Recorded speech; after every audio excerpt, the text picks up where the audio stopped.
گزارے کیسے زندگی، آؤ علماء سے پوچھ لیں، آئے جو مشکل پیش کوئی، آؤ علماء سے پوچھ لیں۔ الحمدللہ رب العالمین، الصلاة والسلام على سید الانبیاء والمرسلین، اما بعد فاعوذ باللہ من الشیطان الرجیم، بسم اللہ الرحمن الرحیم۔ الصلاة والسلام علیک یا رسول اللہ وعلى آلک واصحابک یا حبیب اللہ۔ الصلاة والسلام علیک یا نبی اللہ وعلى آلک واصحابک یا نور اللہ۔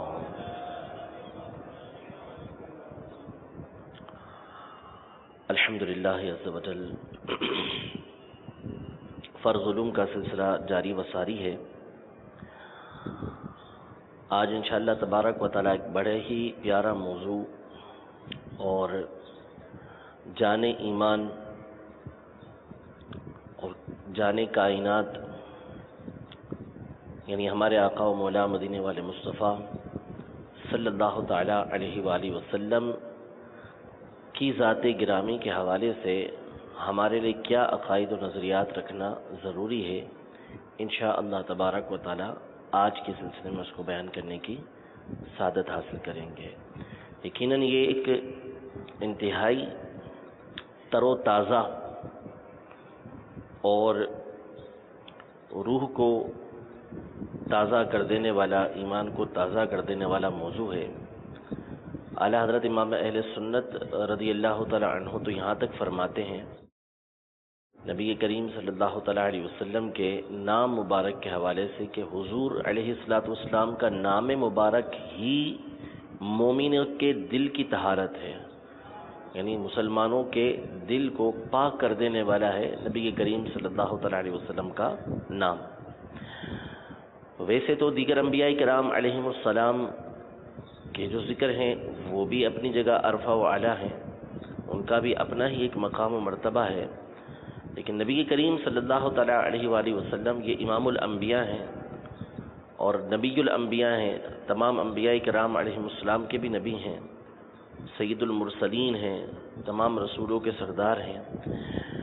تو ان کے ذکر کی بات ہی کچھ اور ہے۔ اللہ تبارک و تعالیٰ بھی آپ علیہ السلام کے ذکر کو پسند فرماتا ہے، اور خود نبی کریم صلی اللہ تعالیٰ علیہ وآلہ وسلم بھی اپنی امت کا اپنا تذکرہ کرنا، یعنی نبی کریم صلی اللہ علیہ وسلم کا تذکرہ کرنا یہ پسند فرماتے۔ اس لیے نہیں پسند فرماتے کہ حضور علیہ السلام اس بات کے محتاج ہوں، یا حضور علیہ السلام کو اس بات کی حاجت ہو، کوئی ضرورت ہو کہ آپ کے امتی آپ کا تذکرہ کریں۔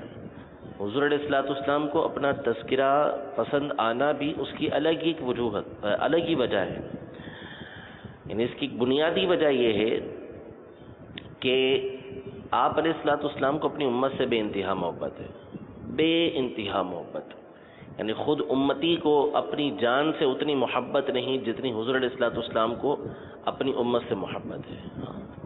قرآن پاک میں اللہ تبارک و تعالیٰ سورۃ الاحزاب میں ارشاد فرماتا ہے، النبی اولیٰ بالمؤمنین من انفسہم، یہ نبی مومنوں کی ان کی جانوں سے بھی زیادہ مالک ہے۔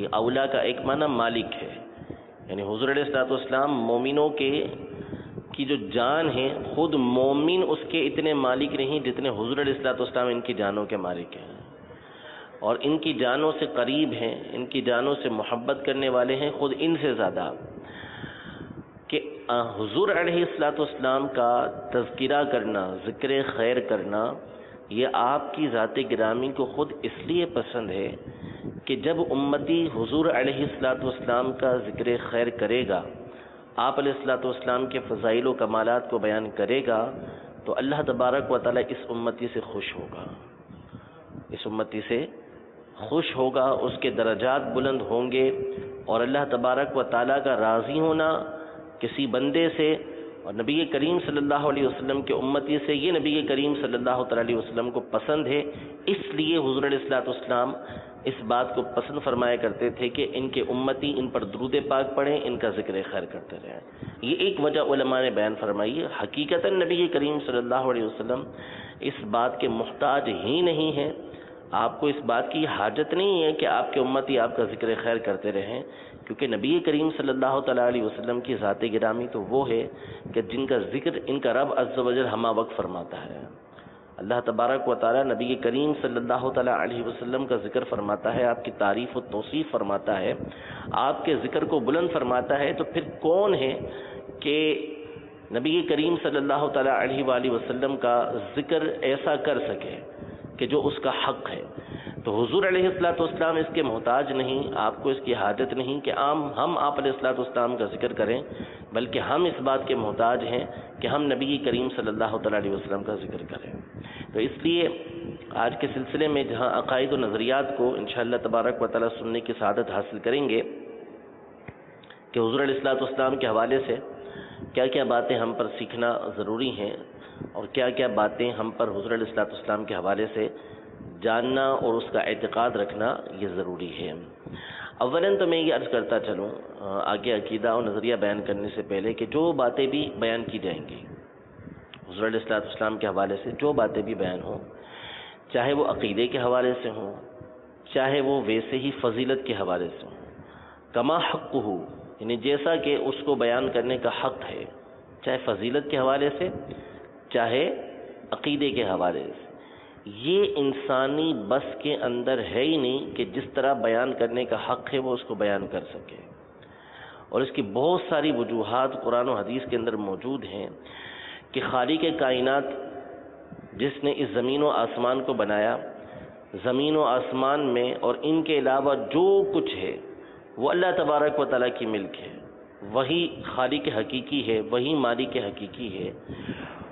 وہ رب عز و جل اپنے حبیب صلی اللہ تعالیٰ علیہ وآلہ وسلم کا ذکر فرماتا ہے اور یہ ارشاد فرماتا ہے کہ قل لو کان البحر مدادا لکلمات ربی لنفد البحر قبل ان تنفد کلمات ربی ولو جئنا بمثلہ مددا۔ یہ سورۃ الکہف کی آیت ہے۔ فرمایا کہ آپ فرمائیے اے حبیب صلی اللہ علیہ وسلم، آپ فرمائیے اگر یہ سمندر سارے میرے رب کی کلمات کے لیے سیاہی بن جائیں تو میرے رب کے کلمات ختم نہ ہوں گے قبل اس کے کہ یہ سارے کے سارے سمندر ختم ہو جائیں، سب سمندر ختم ہو جائیں گے لیکن رب کے کلمات یہ ختم نہیں ہو سکتے۔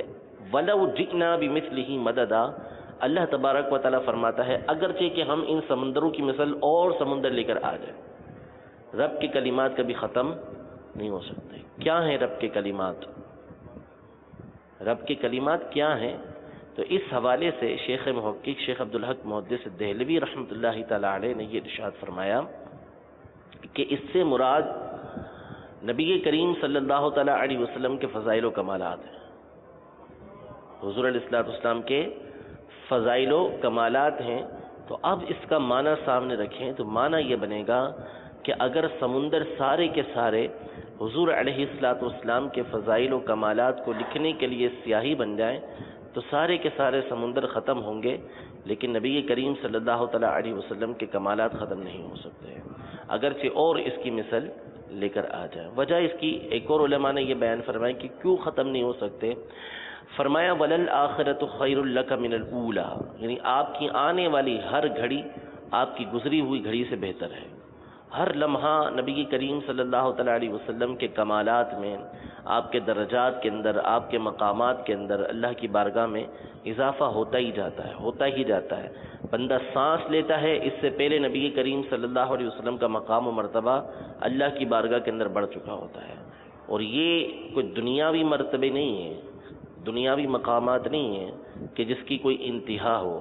اللہ تبارک و تعالیٰ کی بارگاہ میں مقامات لا محدود ہیں، تو وہ قرب اللہ تبارک و تعالیٰ کا کہ اللہ کی بارگاہ میں مزید قرب حاصل ہوتا ہے، اللہ تبارک و تعالیٰ کی بارگاہ میں مزید درجہ حاصل ہوتا ہے، یہ مراد ہے۔ تو تو اللہ کی بارگاہ کے اندر نبی کریم صلی اللہ علیہ وسلم کے مقام اور مراتب مسلسل بڑھ رہے ہیں. بندہ سانس لیتا نہیں اس سے پہلے حضور علیہ الصلوۃ والسلام کے مقام و مرتبے بڑھ چکے ہوتے ہیں. لہذا ایک فضیلت بیان کرے گا، جتنی دیر میں ایک فضیلت بیان کی اللہ تبارک و تعالیٰ سینکڑوں ہزاروں فضیلتیں اور عطا فرما دیتا ہے. تو اس لیے سرور کائنات صلی اللہ تعالیٰ علیہ وآلہ وسلم کے فضائل و کمالات کو بیان کرنا یہ انسانی بس کے اندر نہیں ہے. بس ہر ایک اپنا اپنا حصہ حضور علیہ الصلوۃ والسلام کی فضیلت کو بیان کر کے حاصل کر رہا ہے. ہم بیان کر رہے ہیں کہ ہم اپنا حصہ حاصل کر رہے ہیں. نبی کریم صلی اللہ تعالیٰ علیہ وسلم کی تعریف کر کے ہم کہاں اس قابل کہ حضور علیہ الصلوۃ والسلام کی تعریف کر سکیں.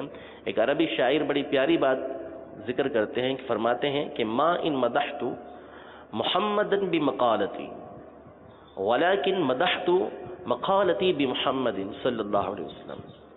ایسا نہیں ہے کہ میں اپنے کلام کے ذریعے، اپنے قصیدے کے ذریعے، اپنی نعت کے ذریعے، اپنی گفتگو کے ذریعے، اپنی تحریر کے ذریعے نبی کریم صلی اللہ علیہ وسلم کی مدح کو بیان کر رہا ہوں. ایسا نہیں، بلکہ نبی کریم صلی اللہ تعالیٰ علیہ وسلم کا ذکر کر کے میں اپنی گفتگو کو پسندیدہ بنا رہا ہوں.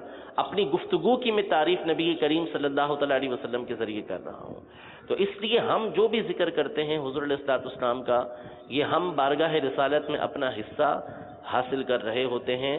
ورنہ حقیقتاً نبی کریم صلی اللہ تعالیٰ علیہ وسلم کی ایک فضیلت بھی کما حقہ بیان کرنا یہ انسانی بس میں ہی نہیں ہے. اس پر اور مزید تفصیل ہے حضور علیہ الصلوۃ والسلام کے فضائل کو بیان کرنے میں. نہیں، یہ تو وہ باتیں ہیں کہ اگر ہم سب کچھ چھوڑ کے یہی بولتے رہیں تو زندگیاں ختم ہو جائیں گی، لیکن اس سے اگر مومن ہے تو اس کا دل نہیں بھرے گا. دل اس کا کبھی نہیں بھرے گا کہ نبی کریم صلی اللہ تعالیٰ علیہ وسلم کے ذکر خیر کو وہ کرتا رہے. آخری بات اس حوالے سے ذکر کر کے پھر آگے چلتے ہیں. مفتی احمد یار خان نعیمی رحمۃ اللہ تعالیٰ علیہ نے سید اعلی حضرت امام اہل سنت نے فتاوی رضویہ میں اور شیخ محقق شیخ عبدالحق محدث دہلوی رحمۃ اللہ تعالیٰ علیہ نے اخبار الاخیار میں اس بات کو ذکر کیا کہ قرآن پاک کی ہر آیت، قرآن پاک کی ہر آیت میں نبی کریم صلی اللہ تعالیٰ علیہ وسلم کی نعت موجود ہے، حضور علیہ الصلوۃ والسلام کی تعریف موجود ہے. اور شیخ محقق فرماتے ہیں کہ ایک مفسر گزرے ہیں کہ جنہوں نے قرآن پاک کی ہر آیت کی تفسیر نبی کریم صلی اللہ علیہ وسلم کی تعریف سے کی ہے. ہر آیت سے نبی کریم صلی اللہ علیہ وسلم کی تعریف بیان کی. شرط مفتی احمد یار خان نعیمی رحمۃ اللہ تعالی علیہ نے یہ بیان فرمائی کہ شرط یہ ہے کہ نگاہ ایمان والی ہونی چاہیے. نگاہ ایمان والی ہونی چاہیے. اگر ایمان والی نگاہ ہے تو قرآن کی ہر آیت سے نبی کریم صلی اللہ علیہ وسلم کی تعریف ظاہر ہو جائے گی. جیسے قل هو اللہ احد، آپ فرمائیے کہ وہ اللہ ایک ہے. کس کی تعریف بیان ہوئی؟ اللہ تبارک و تعالیٰ کی ثنا کی کہ وہ اللہ ایک ہے. اللہ الصمد، اللہ بے نیاز ہے، کسی کا محتاج نہیں. لم یلد ولم یولد، نہ کسی سے پیدا ہوا نہ اس سے کوئی پیدا ہوا. ولم یکن لہ کفوا احد، اور اس کا کوئی ہمسر نہیں. ساری کی ساری تعریف اللہ تبارک و تعالیٰ کی، حقیقتاً اللہ تبارک و تعالیٰ کی تعریف ہے، لیکن نظر ایمان کی ہونی چاہیے. تو یہاں سے بھی علماء نے یہ فرمایا کہ یہاں حضور علیہ الصلوۃ والسلام کی نعت بھی ثابت ہوتی ہے کہ بات اس سے پوری ہوتی تھی کہ هو اللہ احد، وہ اللہ ایک ہے. اللہ الصمد، وہ اللہ بے نیاز ہے، اللہ بے نیاز ہے. یہاں بات پوری ہو جاتی تھی. لیکن اللہ تبارک و تعالیٰ اپنی تعریف بھی بیان فرماتا ہے، اپنی ثنا بھی بیان فرماتا ہے. تو نبی کریم صلی اللہ علیہ وسلم کو ارشاد فرماتا ہے قل، اے محبوب آپ لوگوں کے سامنے بیان فرمائیے. تو فرماتے ہیں کہ اللہ تبارک و تعالیٰ نے اپنی بات بھی جو بیان فرمائی وہ نبی کریم صلی اللہ علیہ وسلم کی زبان اقدس سے بیان فرمائی. ورنہ اگر اللہ تبارک و تعالیٰ یہ ارشاد فرماتا ہے هو اللہ احد، حضور علیہ الصلوۃ والسلام نے اس بات کو آگے ڈیلیور کرنا تھا، لوگوں کو بتانا تھا. لیکن اللہ تبارک و تعالیٰ نے اس لفظ کو بیان فرمایا، اور قرآن پاک میں کوئی لفظ بھی فضول نہیں، کوئی لفظ بے معنی نہیں. اس بات کو بیان کر کے اس بات کی طرف اشارہ کیا کہ اللہ تبارک و تعالیٰ کی حمد اور ثنا بھی جو تمہیں حاصل ہوتی ہے وہ نبی کریم صلی اللہ تعالیٰ علیہ وسلم کے ذریعے سے حاصل ہوتی ہے. تو اللہ تبارک و تعالی ہم سب کو حضور علیہ الصلوۃ والسلام کی سچی عقیدت، محبت، حضور علیہ الصلوۃ والسلام کے ذکر خیر کی لذت عطا فرمائے، اور ہمیشہ حضور علیہ الصلوۃ والسلام کے ذکر کو بیان کرتے رہنے کی توفیق عطا فرمائے۔ نبی رحمت شفیع امت صلی اللہ تعالی علیہ وآلہ وسلم کے حوالے سے جو سب سے پہلا ہمارا عقیدہ اور نظریہ ہے جو بیان کیا گیا دیگر انبیاء کرام علیہم السلام کے علاوہ، کہ دیگر انبیاء کرام علیہم السلام کی بعثت یعنی ان کو بھیجنا یہ کسی ایک قوم کی طرف ہوا۔ دیگر انبیاء کرام علیہم السلام کی بعثت کسی ایک خاص قوم کی طرف ہوئی، اور حضور اقدس صلی اللہ تعالی علیہ وآلہ وسلم تمام مخلوق، انسان و جنات، بلکہ ملائکہ اور دیگر حیوانات، جمادات، بے جان چیزیں، سب کی طرف مبعوث ہوئے یعنی بھیجے گئے۔ اور انبیاء کرام علیہم السلام کی بعثت یعنی ان کا بھیجا جانا ایک خاص قوم کی طرف ہوئی، ان کی بعثت ایک خاص قوم کی طرف ہوئی، اور حضور اقدس صلی اللہ تعالی علیہ وآلہ وسلم تمام مخلوق، انسان و جنات، ملائکہ، دیگر حیوانات، جمادات، سب کی طرف مبعوث ہوئے، سب کی طرف بھیجے گئے۔ قرآن پاک میں اللہ تبارک و تعالی نے دیگر انبیاء کرام علیہم السلام کے یہ اقوال ذکر فرمائے ہیں کہ انہوں نے اپنی اپنی امتوں سے یہ ذکر کیا کہ انی رسول اللہ الیکم، میں تمہاری طرف رسول بنا کر بھیجا گیا ہوں۔ اور نبی کریم صلی اللہ تعالی علیہ وآلہ وسلم کے لیے سورہ سبا کی آیت نمبر 28 میں اللہ تبارک و تعالی نے ارشاد فرمایا وما ارسلناک الا کافۃ للناس، ترجمہ کنز ایمان، اور اے محبوب ہم نے تم کو نہ بھیجا مگر ایسی رسالت سے جو تمام آدمیوں کو گھیر لے۔ دیگر انبیاء کرام علیہم السلام کے لیے یہ ارشاد فرمائے، جیسے عیسیٰ علیہ نبینا علیہ الصلوۃ والسلام نے اپنی قوم سے یوں کہا کہ انی رسول اللہ الیکم، میں تمہاری طرف رسول بنا کر بھیجا گیا ہوں۔ موسیٰ علیہ السلام کے حوالے سے، دیگر انبیاء کرام علیہم السلام کے حوالے سے کہ وہ ایک مخصوص قوم یعنی بنی اسرائیل کی طرف یا جہاں بھی وہ بھیجے گئے تھے، ایک مخصوص قوم کی طرف، مخصوص علاقے کی طرف بھیجے گئے تھے کہ ان کا جو تبلیغ کا دائرہ ہے وہ اس کے اندر ہے، یہاں انہوں نے تبلیغ کرنی ہے، اس قوم کو انہوں نے تبلیغ کرنی ہے، دیگر اقوام کی طرف، دیگر لوگوں کی طرف ان کو نہیں بھیجا گیا تھا، دیگر ممالک کی طرف ان کو نہیں بھیجا گیا تھا، صرف ایک مخصوص علاقے میں مخصوص قوم کی طرف ان کو بھیجا گیا۔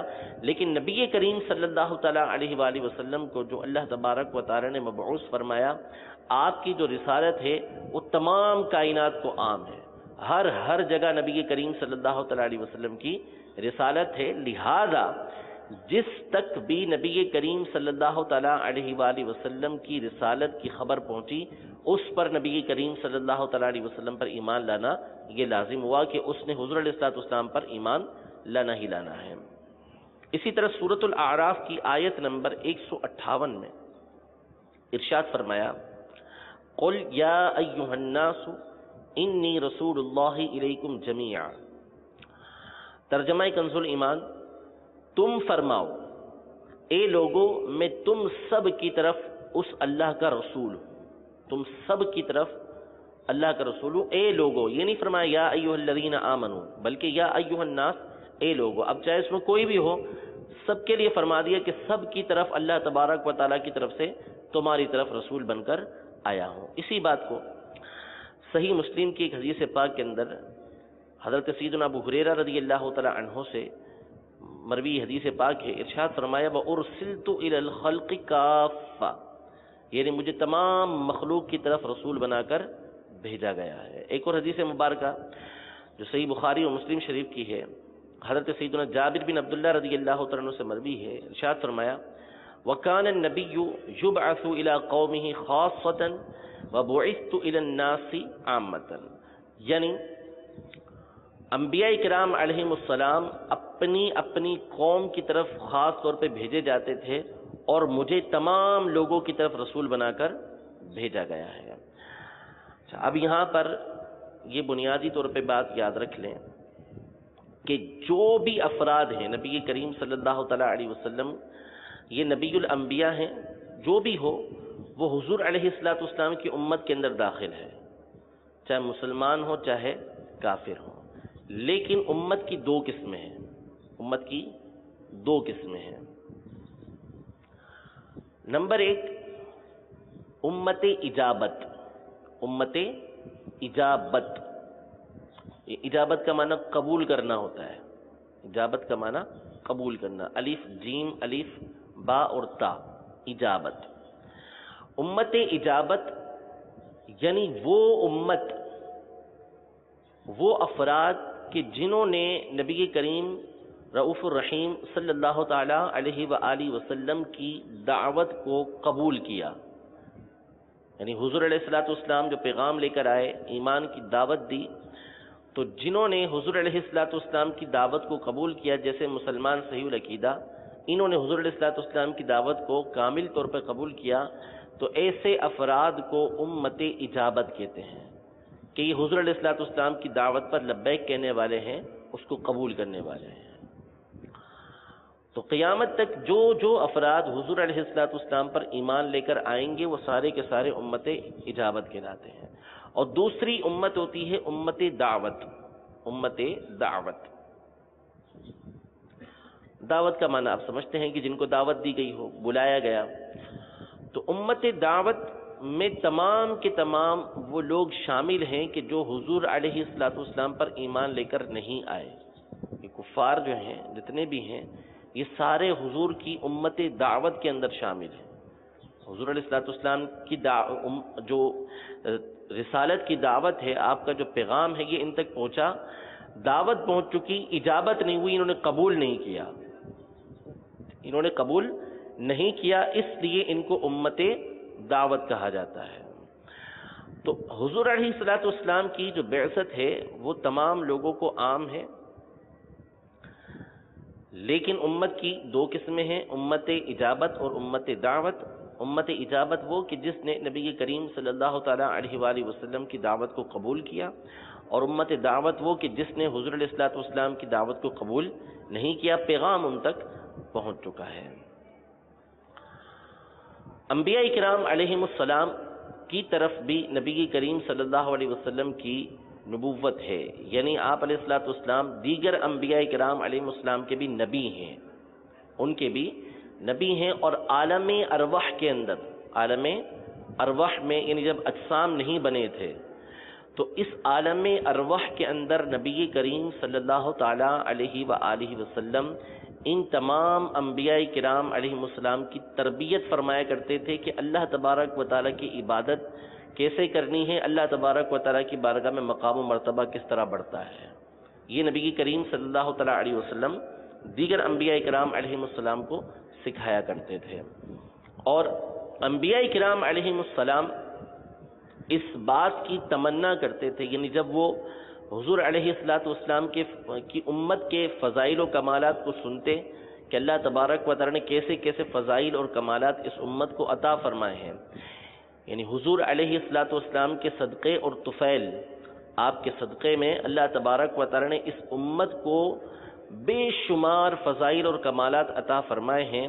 تو جب یہ فضائل اور کمالات انبیاء کرام علیہم السلام سنتے تو اللہ کی بارگاہ میں تمنا کیا کرتے تھے، دعا کرتے تھے کہ یا اللہ عز و جل یہ امت ہماری امت بنا دے، یہ امت ہماری امت بنا دے۔ جب ان کو بتایا جاتا کہ یہ تو نبی آخر الزماں صلی اللہ تعالیٰ علیہ وسلم کی امت ہے، تو انبیاء کرام علیہ السلام میں سے بعض نے یہ تمنا کی کہ اللہ عز و جل پھر ہمیں اس امت میں سے بنا دے، ہمیں اس امت میں سے بنا دے۔ تو اس ویسے سارے انبیاء کرام علیہ السلام حضور علیہ الصلوۃ والسلام کے امتی ہیں، لیکن سیدنا عیسیٰ علیہ نبینا علیہ الصلوۃ والسلام کو خاص اللہ تبارک و تعالیٰ یہ فضیلت مزید عطا فرمائے گا کہ آپ قرب قیامت میں تشریف لے کر آئیں گے، اور اس وقت آپ ہوں گے نبی، لیکن نبی کریم صلی اللہ علیہ وسلم کے امتی بن کر آئیں گے۔ نبی سے نبوت زائل نہیں ہو سکتی، وہ ختم نہیں ہو سکتی، عیسیٰ علیہ السلام نبی ہی رہیں گے، لیکن اب وہ اپنی نبوت کی دعوت کے لیے، اپنی رسالت کی دعوت کے لیے نہیں آئیں گے، بلکہ نبی کریم صلی اللہ علیہ وسلم جو شریعت لے کر آئے تھے اسی کو آگے پہنچانے اور حضور علیہ الصلوۃ والسلام کے امتی بن کر آئیں گے۔ تو پہلا عقیدہ ہمارا یہ ہے کہ نبی کریم صلی اللہ تعالیٰ علیہ وآلہ وسلم کی جو رسالت ہے، آپ کی جو بعثت ہے، وہ تمام کی تمام مخلوق کی طرف ہے۔ اگلا عقیدہ کہ جس طرح انسان کے ذمے حضور صلی اللہ تعالیٰ علیہ وآلہ وسلم کی اطاعت فرض ہے، انسان کے ذمے حضور صلی اللہ تعالیٰ علیہ وآلہ وسلم کی اطاعت فرض ہے، یوں ہی ہر مخلوق پر حضور صلی اللہ تعالیٰ علیہ وسلم کی فرما برداری ضروری ہے۔ جس طرح انسان کے ذمے حضور صلی اللہ تعالیٰ علیہ وآلہ وسلم کی اطاعت فرض ہے، یوں ہی ہر مخلوق پر حضور صلی اللہ تعالیٰ علیہ وآلہ وسلم کی فرما برداری ضروری ہے۔ تو بہرحال جس طرح انسان کے ذمے حضور صلی اللہ تعالیٰ علیہ وآلہ وسلم کی اطاعت فرض ہے، یوں ہی ہر مخلوق پر جو ہے وہ حضور علیہ السلام کی فرما برداری کرنا یہ ضروری ہے۔ امام ابو نعیم رحمۃ اللہ تعالی علیہ ارشاد فرماتے ہیں، من خصائصہ صلی اللہ تعالی علیہ وسلم ان اللہ فرض طاعتہ علی العالم فرضا مطلقا لا شرط فیہا ولا استثناء، یعنی حضور صلی اللہ تعالیٰ علیہ وآلہ وسلم کی خصوصیات میں سے یہ ہے، خاص باتیں جو حضور علیہ السلام کے لیے خاص ہیں، وہ یہ ہے کہ اللہ تبارک و تعالیٰ نے حضور علیہ السلام کی فرما برداری کرنا یہ تمام عالم کے اوپر فرض کیا ہے، اور ایسا فرض کیا ہے کہ جس میں کوئی شرط نہیں ہے، کوئی استثناء نہیں ہے۔ حضور علیہ السلام جس کو جیسا حکم دیں اس پر اس کے مطابق عمل کرنا ضروری ہے۔ نبی کریم صلی اللہ تعالیٰ علیہ وسلم جس کو جیسا حکم دیں اس کے مطابق اس کے لیے عمل کرنا یہ ضروری ہے۔ اب یہ علیحدہ موضوع ہے کہ میں نے جیسے ابتدا میں عرض کی کہ حضور علیہ السلام ہمارے محتاج نہیں، حضور کا ایک نام ہے غنی، اللہ تبارک و تعالیٰ کا نام غنی ہے، ان اللہ غنی عن العالمین، اللہ تبارک و تعالیٰ تمام عالمین سے بے پرواہ ہے، وہ کسی کا محتاج نہیں ہے۔ اسی طرح نبی رحمت صلی اللہ تعالیٰ علیہ وآلہ وسلم کا ایک نام نامی ہے غنی۔ اس غنی کے لفظ کی وضاحت کرتے ہوئے علماء نے یہ ارشاد فرمایا کہ نبی کریم صلی اللہ تعالیٰ علیہ وسلم کے غنی ہونے کا معنی یہ ہے کہ آپ علیہ السلام مخلوق کے اندر، مخلوق میں کسی کے محتاج نہیں ہیں، کسی کے محتاج نہیں ہیں، آپ صرف اور صرف اللہ تبارک و تعالیٰ کے محتاج ہیں، باقی کسی کے محتاج نہیں۔ تو یہ جو ارشاد فرمایا کہ نبی کریم صلی اللہ علیہ وسلم کی خصوصیات میں سے یہ ہے کہ اللہ نے آپ کی اطاعت کو تمام عالم پر ایسا فرض کیا کہ جس میں کوئی شرط نہیں لگا سکتا، کوئی استثناء یعنی کوئی کنڈیشن اس کے اندر نہیں ہو سکتی، کوئی اس کے اندر یہ نہیں ہو سکتا کہ فلاں کام ہے اور فلاں کام نہیں، بلکہ نہیں، علی الاطلاق جیسا نبی کریم صلی اللہ علیہ وسلم حکم دے ہر ایک پر عمل کرنا ضروری ہے، لیکن نبی کریم صلی اللہ تعالیٰ علیہ وسلم حکم اسی بات کا دیتے ہیں کہ جس کا کرنا بندے پر ممکن ہوتا ہے۔ حضور علیہ السلام کبھی اس بات کا حکم نہیں دیں گے کہ جس کا کرنا بندے کے لیے ممکن ہی نہ ہو، آپ نے اسی بات کا حکم ارشاد فرمانا ہے کہ جس کا کرنا بندے کے لیے ممکن، اور ایسا ممکن کہ جس پر عمل کر کے بندہ دنیا اور آخرت کو سنوار لے گا۔ شیخ محقق شیخ عبدالحق محدث دہلوی رحمۃ اللہ تعالی علیہ مدارج النبوہ میں ارشاد فرماتے ہیں، یعنی جس طرح حیوانات سب کے سب حضور صلی اللہ تعالیٰ علیہ وسلم کے حکم کے مطیع و فرما بردار ہیں، نباتات یعنی اگنے والی چیزیں یہ بھی آپ صلی اللہ تعالیٰ علیہ وآلہ وسلم کی فرما برداری اور اطاعت کے دائرے میں ہیں، ان پر بھی فرما برداری کرنا ضروری، بلکہ فرمایا کہ جس طرح نباتات کو یعنی ان اگنے والی چیزوں کو حضور صلی اللہ تعالیٰ علیہ وسلم کے حکم کا فرما بردار اور مطیع بنایا ہوا ہے، جمادات کو یعنی بے جان چیزیں ان کو بھی نبی کریم صلی اللہ تعالیٰ علیہ وسلم کا حکم کا فرما بردار بنایا گیا ہے۔ اور اس پر بے شمار واقعات موجود ہیں کہ یہ جو جمادات ہیں، یہ بے جان چیزیں، یہ جو درخت ہیں، یہ نبی کریم صلی اللہ تعالیٰ علیہ وسلم کی اطاعت و فرما برداری کرتے تھے۔ قاضی یاز مالکی رحمۃ اللہ تعالیٰ علیہ نے اپنی کتاب الشفا میں اور اسی طرح دیگر بزرگوں نے اپنی کتابوں کے اندر نبی کریم صلی اللہ تعالیٰ علیہ وسلم کے معجزات میں سے ایک معجزہ یہ لکھا ہے کہ درختوں کو نبی کریم صلی اللہ تعالیٰ علیہ وسلم کا فرما بردار بنایا گیا۔ اب درختوں کے حوالے سے واقعات بہت سارے ہیں۔ نبی کریم صلی اللہ علیہ وسلم کی یہ عادت مبارکہ تھی کہ آپ میں حیا کامل تھی، اب بہت زیادہ با حیا تھے، حیا بہت فرمایا کرتے تھے حضور علیہ الصلوۃ والسلام۔ یہاں تک علماء نے لکھا کہ پردے میں رہنے والی جو کنواری دلہن ہوتی ہے اس سے بھی زیادہ نبی کریم صلی اللہ تعالیٰ علیہ وسلم حیا فرمایا کرتے تھے۔ حضرت عثمان غنی رضی اللہ تعالیٰ عنہ سے فرشتے حیا فرمایا کرتے تھے، اتنی حیا اللہ تبارک و تعالیٰ نے حضرت عثمان غنی رضی اللہ تعالیٰ عنہ کو عطا فرمائی تھی، لیکن حضرت عثمان رضی اللہ تعالیٰ عنہ کو جو حیا ملی تھی وہ بھی نبی کریم صلی اللہ علیہ وسلم کے حیا کا ایک حصہ تھا۔ آپ حضور علیہ الصلوۃ والسلام کے اندر حیا بہت زیادہ تھی، بہت زیادہ با حیا تھے حضور علیہ الصلوۃ والسلام، شرم فرمایا کرتے تھے بہت زیادہ۔ تو آپ جب قضاء حاجت کے لیے جاتے، یہ بھی ایک امت کی تعلیم کے لیے، قضاء حاجت کے لیے جاتے تو حضور علیہ الصلوۃ والسلام کی عادت مبارکہ تھی، اب بہت دور جایا کرتے تھے تاکہ کسی کی نظر نہ پڑے۔ ظاہر اس زمانے کے اندر یہ اس طرح باتھ روم تو ہوا نہیں کرتے تھے، ٹوائلٹ تو ہوا نہیں کرتے تھے، تو دور جایا کرتے تھے، اور اگر کبھی قریب جانا ہو، دور نہ جا سکتے ہوں، تو پھر حضور علیہ الصلوۃ والسلام پردے کے اندر یہ معاملات فرمایا کرتے تھے۔ یہ بے حیائی نہیں تھی جیسے بعض ہمارے علاقوں کے اندر ہوتی ہے۔ تو ایک مرتبہ مسلم شریف کی حدیث مبارکہ ہے، حضرت جابر رضی اللہ عنہ روایت کرتے ہیں کہ حضور علیہ الصلوۃ والسلام ایک دفعہ سفر میں تھے، تو حاجت ہوئی حضور علیہ الصلوۃ والسلام کو، تو آپ نے جگہ دیکھی تو قریب میں کوئی ایسی جگہ نہیں تھی کہ جہاں پردہ ہو سکے، تو حضور علیہ الصلوۃ والسلام نے حضرت جابر سے فرمایا کہ جاؤ اس درخت کو کہو کہ اس طرف آ جائے، اور اس درخت کو کہو کہ اس طرف آ جائے۔ تو حضرت جابر نے جا کے درختوں کو کہا، اور بعض روایتیں کہ حضور نے اپنے ہاتھ سے پکڑ کے ان درختوں کو قریب کیا، وہ درخت بالکل مل گئے، اور حضور علیہ الصلوۃ والسلام کے لیے اوٹ بنا لی، اس میں حضور علیہ الصلوۃ والسلام نے اپنی حاجت کو پورا فرمایا۔ اور یہ صرف وہ معاملہ ہے کہ یہ تو حضور علیہ الصلوۃ والسلام نے حکم ارشاد فرمایا نا، جیسے ایک اعرابی بارگاہ رسالت میں حاضر ہوئے اور آ کے عرض کیا، رسول اللہ صلی اللہ تعالیٰ علیہ وآلہ وسلم، میں مومن ہوں، میں ایمان لایا ہوں، لیکن میں کوئی آپ کا معجزہ دیکھنا چاہتا ہوں، مجھے معجزہ بتائیے۔ تو فرمایا کیا دیکھنا چاہتا ہے؟ کہ وہ جو سامنے درخت ہے آپ اس کو بلائیے، وہ آ کے آپ کے رسول ہونے کی گواہی دے۔ تو اعرابی کو بھیجا، جاؤ اس کو بولو اس کے تمہیں رسول اللہ صلی اللہ علیہ وسلم بلاتے ہیں۔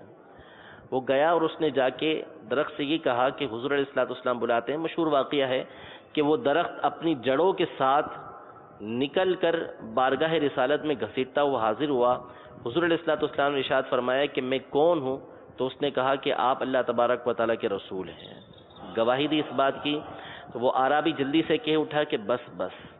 اب حضور علیہ الصلوۃ والسلام اس سے گفتگو کر رہے تھے، علماء نے نکتہ بیان کیا یہاں پر کہ اعرابی نے کہا کہ بس بس آپ اس کو بھیج دیں، بھیج دیا۔ اب یہ اعرابی اور گفتگو سننے کی بجائے اس نے کیوں یہ کہہ دیا کہ آپ اس کو واپس بھیج دیں؟ تو علماء نے یہ بیان کیا کہ ہر ایک اس بات کی تمنا رکھتا تھا کہ زیادہ سے زیادہ حضور علیہ الصلوۃ والسلام سے گفتگو کر سکے۔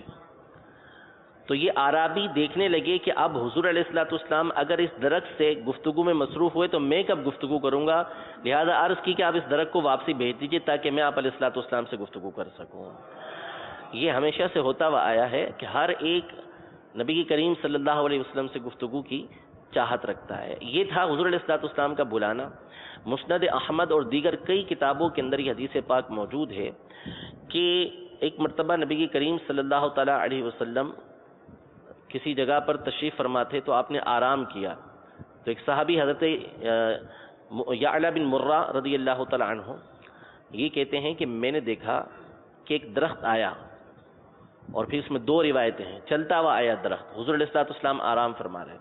ایک روایت ہے کہ طافت، اس درخت نے حضور علیہ الصلوۃ والسلام کا طواف کیا، اور ایک روایت ہے کہ غشیت، وہ حضور علیہ الصلوۃ والسلام کے اوپر جھک گیا، پھر اس کے بعد وہ فوری اپنی جگہ پر واپس چلا گیا۔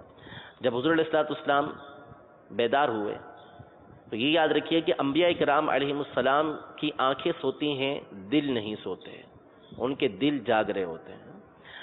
تو ان صحابی نے حضرت یعلا رضی اللہ تعالی عنہ نے بارگاہ رسالت میں عرض کیا رسول اللہ صلی اللہ علیہ وسلم بڑا عجیب ماجرا دیکھا کہ درخت آیا، اس نے طواف کیا، وہ آپ کے اوپر جھک گیا، یہ کیا تھا؟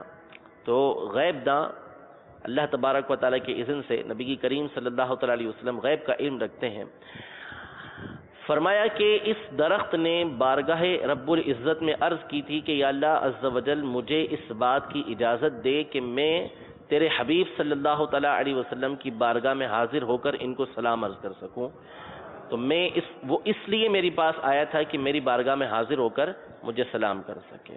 اب وہ آیا اور اس نے حضور علیہ الصلوۃ والسلام کا طواف کیا۔ ہمیں طواف کی اجازت نہیں ہے، ہم حضور علیہ الصلوۃ والسلام کا یا روضہ اقدس کا طواف نہیں کر سکتے، ہمیں اس کی اجازت نہیں ہے، لیکن وہ درخت تھا، مکلف نہیں تھا، تو اس نے اپنے مکلف نہ ہونے کا فائدہ اٹھایا اور نبی کریم صلی اللہ علیہ وسلم کا اس نے طواف کر لیا، لیکن ہم نہیں کر سکتے، تو اس نے اپنی محبت کا اظہار کیا۔ تو بہرحال جمادات ہوں، حیوانات ہوں، حضور علیہ الصلوۃ والسلام کی وہ اطاعت و فرما برداری دل کے ساتھ کرتے ہیں، یہ نہیں کہ بامر مجبوری حضور علیہ الصلوۃ والسلام نے فرمایا کہ آ جاؤ تو اب مجبور ہیں ہمارے، نہیں، بلکہ یہ تو اس بات کی تمنا رکھتے تھے کہ ہم نبی کریم صلی اللہ علیہ وسلم کی بارگاہ کے اندر حاضر ہو سکیں۔ تو کائنات کی جو اشیاء ہیں، ہر شے پر اللہ تبارک و تعالیٰ نے نبی کریم صلی اللہ تعالیٰ علیہ وسلم کی اطاعت و فرما برداری کو فرض کیا ہے۔ اب سرکش انسان اور جنات کے علاوہ ہر ایک نبی کریم صلی اللہ علیہ وسلم کی اطاعت و فرما برداری کے اندر دست بستہ رہتا ہے اور کوشش کرتا ہے کہ اسے زیادہ سے زیادہ نبی کریم صلی اللہ تعالیٰ علیہ وآلہ وسلم کی اطاعت و فرما برداری کرنے کا موقع ملے۔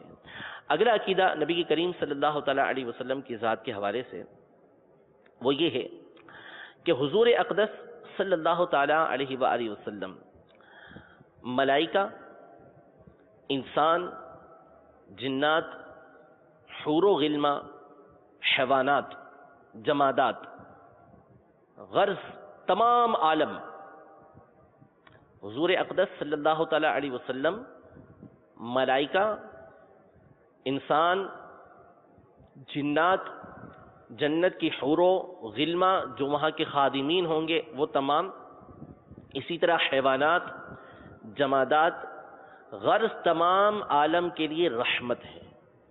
حضور علیہ الصلوۃ والسلام کا تمام عالم کے لیے رحمت ہونے کا عقیدہ رکھنا یہ فرض قطعی ہے۔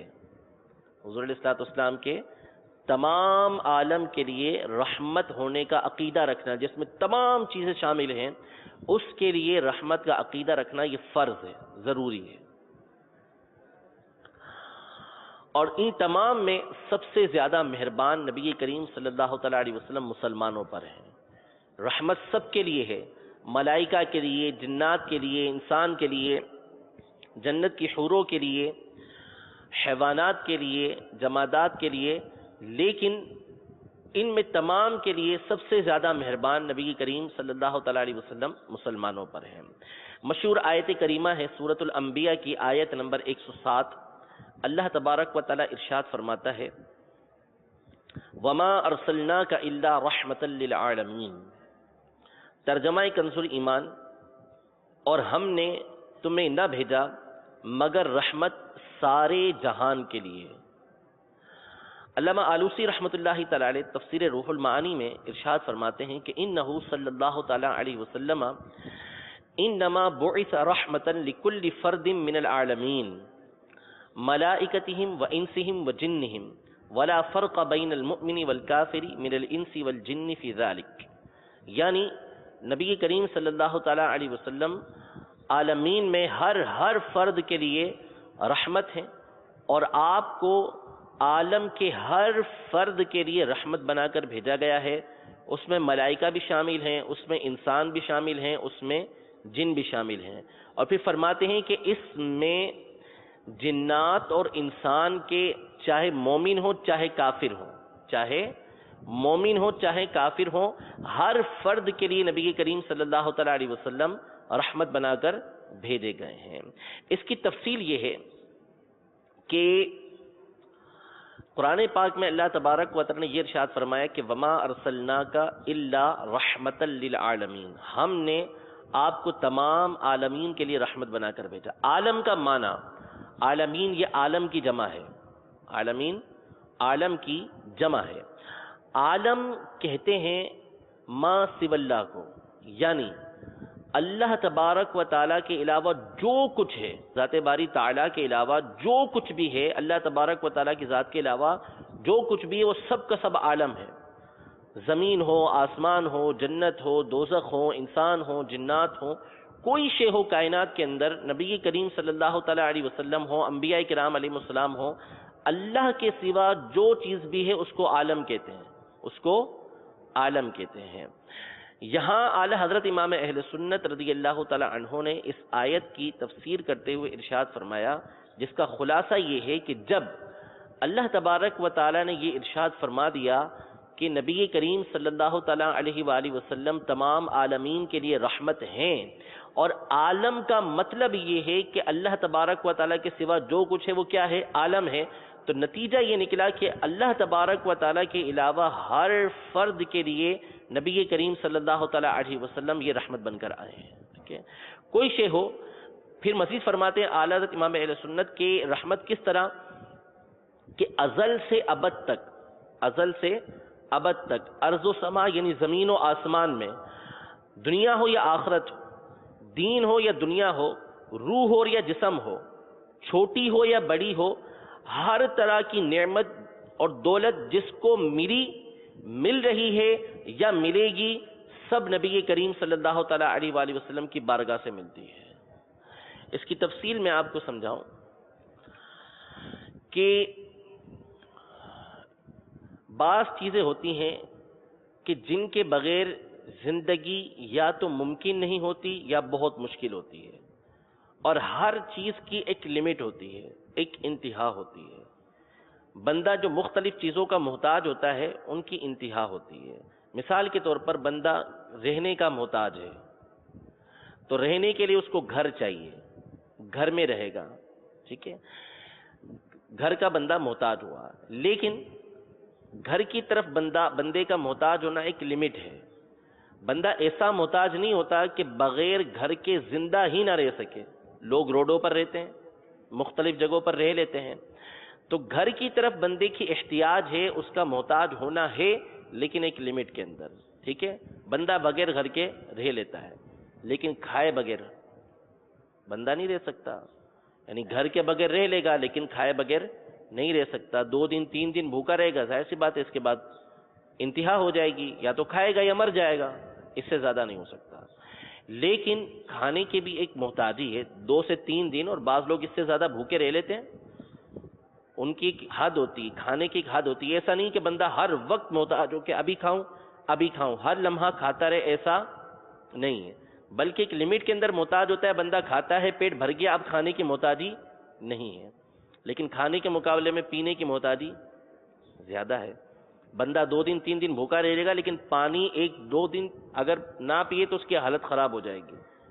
تو پانی کی طرف محتاجی بندے کی کھانے کے مقابلے میں زیادہ ہوتی ہے، جس طرح کھانے کی محتاجی جو ہے وہ رہنے کے مقابلے میں زیادہ ہوتی ہے، گھر کے مقابلے میں زیادہ ہوتی ہے۔ پانی کے بغیر بھی بندہ زندہ رہتا ہے، 4-5 گھنٹے، اور روزہ رکھتا ہے تو 14-14, 15-15, 20-20 گھنٹے بندہ پیاسا رہ لیتا ہے، بعض 2-2 دن تک پیاسے رہ لیتے ہیں، جس کی جتنی زیادہ پریکٹس ہوتی ہے۔ لیکن ہوا کے بغیر بندہ زندہ نہیں رہ سکتا۔ ہر وقت ہمیں ہوا کی ضرورت ہوتی ہے، اگرچہ ہوا چلتی ہوئی نظر نہ آئے ہمیں، لیکن ہر وقت ہوا موجود ہوتی ہے۔ یہ ہوا ہوتی ہے تو ہم سانس لے رہے ہوتے ہیں۔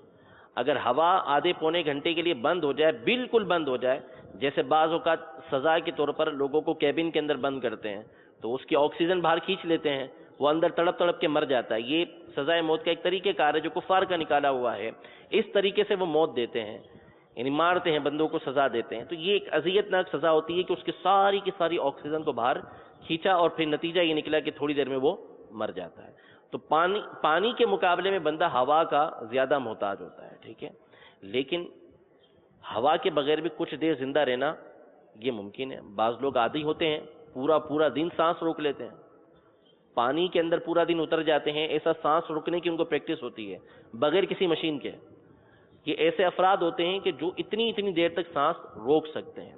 تو اس کا مطلب ہوا کہ ہوا کے بغیر بھی کچھ دیر زندہ رہنا یہ ممکن ہے. تو بندے کی مختلف چیزوں کی طرف محتاجی ہوتی ہے. گھر کی طرف محتاجی، لیکن اس سے زیادہ کھانے کا محتاج، کھانے سے زیادہ پانی کا محتاج، پانی سے زیادہ ہوا کا محتاج. لیکن ہوا کے بغیر بھی زندہ رہ سکتا ہے. ایک شے ہے کہ جس کے بغیر بندہ ایک لمحہ بھی زندہ نہیں رہ سکتا، اور اس کو بولتے ہیں رحمت. اس کو بولتے ہیں رحمت. کافر اللہ تبارک و تعالیٰ کی نافرمانی کرتے ہیں. کافر اللہ تبارک و تعالیٰ کی نافرمانی کرتے ہیں، لیکن اس کے باوجود اللہ تبارک و تعالیٰ ان کو رزق عطا فرماتا ہے.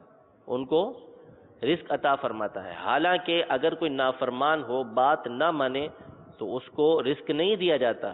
لیکن یہ رب العزت جل و علا کی رحمت ہے کہ اپنی رحمت سے وہ ان کو رزق عطا کر رہا ہے. اللہ تبارک و تعالی رحمان الدنیا والآخرہ ہے. اس کی جو رحمان کی صفت ہے اس کا ظہور دنیا میں بھی ہوتا ہے. اس کا ظہور دنیا میں بھی ہوتا ہے. اس رحمت کی وجہ سے کافروں کو رزق مل رہا ہے. اگر یہ رحمت نہ ہوتی تو ارشاد فرمایا، ایک حدیث پاک کا خلاصہ ہے کہ اگر دنیا کی اہمیت اللہ تبارک و تعالیٰ کے نزدیک مچھر کے پر کے برابر بھی ہوتی تو اللہ تبارک و تعالیٰ کسی کافر کو پانی کا ایک گھونٹ بھی نہ دیتا. اللہ تبارک و تعالیٰ کے نزدیک دنیا کی اہمیت نہیں ہے، لیکن اس کی رحمتیں یہاں پر ہیں تو اس میں سے کافر کو حصہ مل رہا ہے، اس لیے وہ زندہ ہے. تو رحمت وہ شے ہے کہ جس کے بغیر بندہ ایک لمحہ بھی زندہ نہیں رہ سکتا. اب معنی دیکھیے، عالمین کس کو بولتے ہیں؟ اللہ تبارک و تعالیٰ کے علاوہ جو کچھ ہے. حضور کون ہے؟ رحمت للعالمین ہے. اور رحمت کے بغیر کسی کا زندہ رہنا ممکن نہیں ہے. جب حضور رحمت للعالمین ہوئے تو اس کا مطلب کیا ہوا کہ تمام کے تمام عالم جو موجود ہیں، زندہ ہیں، اس کی وجہ نبی کریم صلی اللہ علیہ وسلم کی ذات گرامی ہے کہ آپ تمام عالمین کے لیے رحمت ہیں، اور رحمت کے ساتھ ہی عالم قائم رہتا ہے. تو اس کا مطلب یہ ہوا کہ حضور علیہ الصلوۃ والسلام کی وجہ سے ہی یہ دونوں عالم، سارے کے سارے عالم قائم ہیں. لیکن اگر حضور علیہ الصلوۃ والسلام کی ذات نہ ہو تو پھر کوئی چیز باقی نہیں رہے گی. اسی کے بارے میں سیدی اعلیٰ حضرت امام اہل سنت نے یہ ارشاد فرمایا کہ وہ جو نہ تھے تو کچھ نہ تھا، وہ جو نہ ہو تو کچھ نہ ہو. جان ہے وہ جہان کی، یعنی رحمت ہے وہ جہان کے لیے. جان ہے تو جہان ہے، یعنی حضور ہیں تو جہان ہے، حضور نہ ہو تو جہان نہیں ہوں گے. تو اس لیے اعلیٰ حضرت امام اہل سنت نے یہ ارشاد فرمایا کہ اول تا آخر زمین و آسمان ہو چکی، ہوں گی، ہو رہی ہیں. کوئی نعمت ہو جو ملے گی بارگاہ رسالت سے ملے گی. اس بات کو جو بیان کیا اعلیٰ حضرت نے وہ حق اور سچ ہے، جس کا ثبوت قرآن پاک کی اس آیت سے ہوتا ہے. اب سوال یہ پیدا ہوتا ہے کہ دنیا میں کافروں کو نبی کریم صلی اللہ تعالیٰ علیہ وسلم کی رحمت سے کیا ملا؟ دنیا میں کافروں کو نبی کریم صلی اللہ علیہ وسلم کی رحمت سے کیا ملا؟ تو اس حوالے سے سیدنا عبداللہ بن عباس رضی اللہ تعالیٰ عنہ نے یہ ارشاد فرمایا کہ پچھلی امتیں جب کسی نبی کی توہین کرتی یا ان کی تکذیب کرتی، ان کو جھٹلاتی، ان پر ایمان لے کر نہیں آتی، تو اس کا بالآخر نتیجہ یہ نکلتا کہ اللہ تبارک و تعالیٰ اس پوری کی پوری قوم کو تباہ و برباد فرما دیا کرتا. جو ایمان لے کر نہیں آیا ساری کی ساری قوم تباہ و برباد ہو جاتی. لیکن نبی کریم صلی اللہ تعالیٰ علیہ وآلہ وسلم کی رحمت سے کافروں کو یہ حصہ ملا کہ جب کافروں نے بارگاہ رب العزت جل و علا میں نبی کریم صلی اللہ تعالیٰ علیہ وسلم سے یہ کہا کہ جو کچھ آپ کہہ رہے ہیں ان کان ھذا ھو الحق، اگر یہ حق ہے کہ آپ کہتے ہیں کہ آخرت کا یہ معاملہ ہوگا، اللہ تبارک و تعالیٰ وحدہ لا شریک ہے، آپ اللہ تبارک و تعالیٰ کے رسول ہیں، ہم آپ پر ایمان نہیں لائیں گے تو یہ پریشانیاں ہیں، ہم پر یہ عذاب ہوگا. اگر یہ سارا حق ہے فَأَمْطِرْ عَلَيْنَا حِجَارَةً مِّنَ السَّمَاءِ أَوْ ائْتِنَا بِعَذَابٍ أَلِيمٍ، آپ ہم پر سے آسمان سے پتھر برسوائیے اور ہمارے پاس دردناک عذاب لے آئیے. یہ کافروں نے حضور کی بارگاہ میں کہا. تو اس پر آیت کریمہ اللہ تبارک و تعالی نے نازل فرمائی کہ وَمَا كَانَ اللَّهُ لِيُعَذِّبَهُمْ وَأَنْتَ فِيهِمْ، یعنی اے محبوب جب تک آپ ان کے درمیان تشریف فرما ہیں اللہ تبارک و تعالی ان کو عذاب دینے والا نہیں ہے، یعنی اجتماعی طور پر ان کو عذاب یہ نہیں ملے گا۔ تو یہ کافر جو ہیں ان کو بھی نبی کریم صلی اللہ تعالیٰ علیہ وسلم کی رحمت میں سے یہ حصہ ملا کہ آپ علیہ الصلوۃ والسلام کی ذات گرامی کی وجہ سے ان پر جو اجتماعی عذاب آنا تھا وہ اللہ تبارک و تعالیٰ نے ٹال دیا۔ اگلا عقیدہ نبی کریم صلی اللہ تعالیٰ علیہ وآلہ وسلم کے حوالے سے کہ حضور صلی اللہ تعالیٰ علیہ وسلم خاتم النبیین ہیں۔ حضور علیہ الصلوۃ والسلام خاتم النبیین ہیں، یعنی اللہ عز و جل نے سلسلہ نبوت حضور صلی اللہ تعالیٰ علیہ وسلم پر ختم کر دیا۔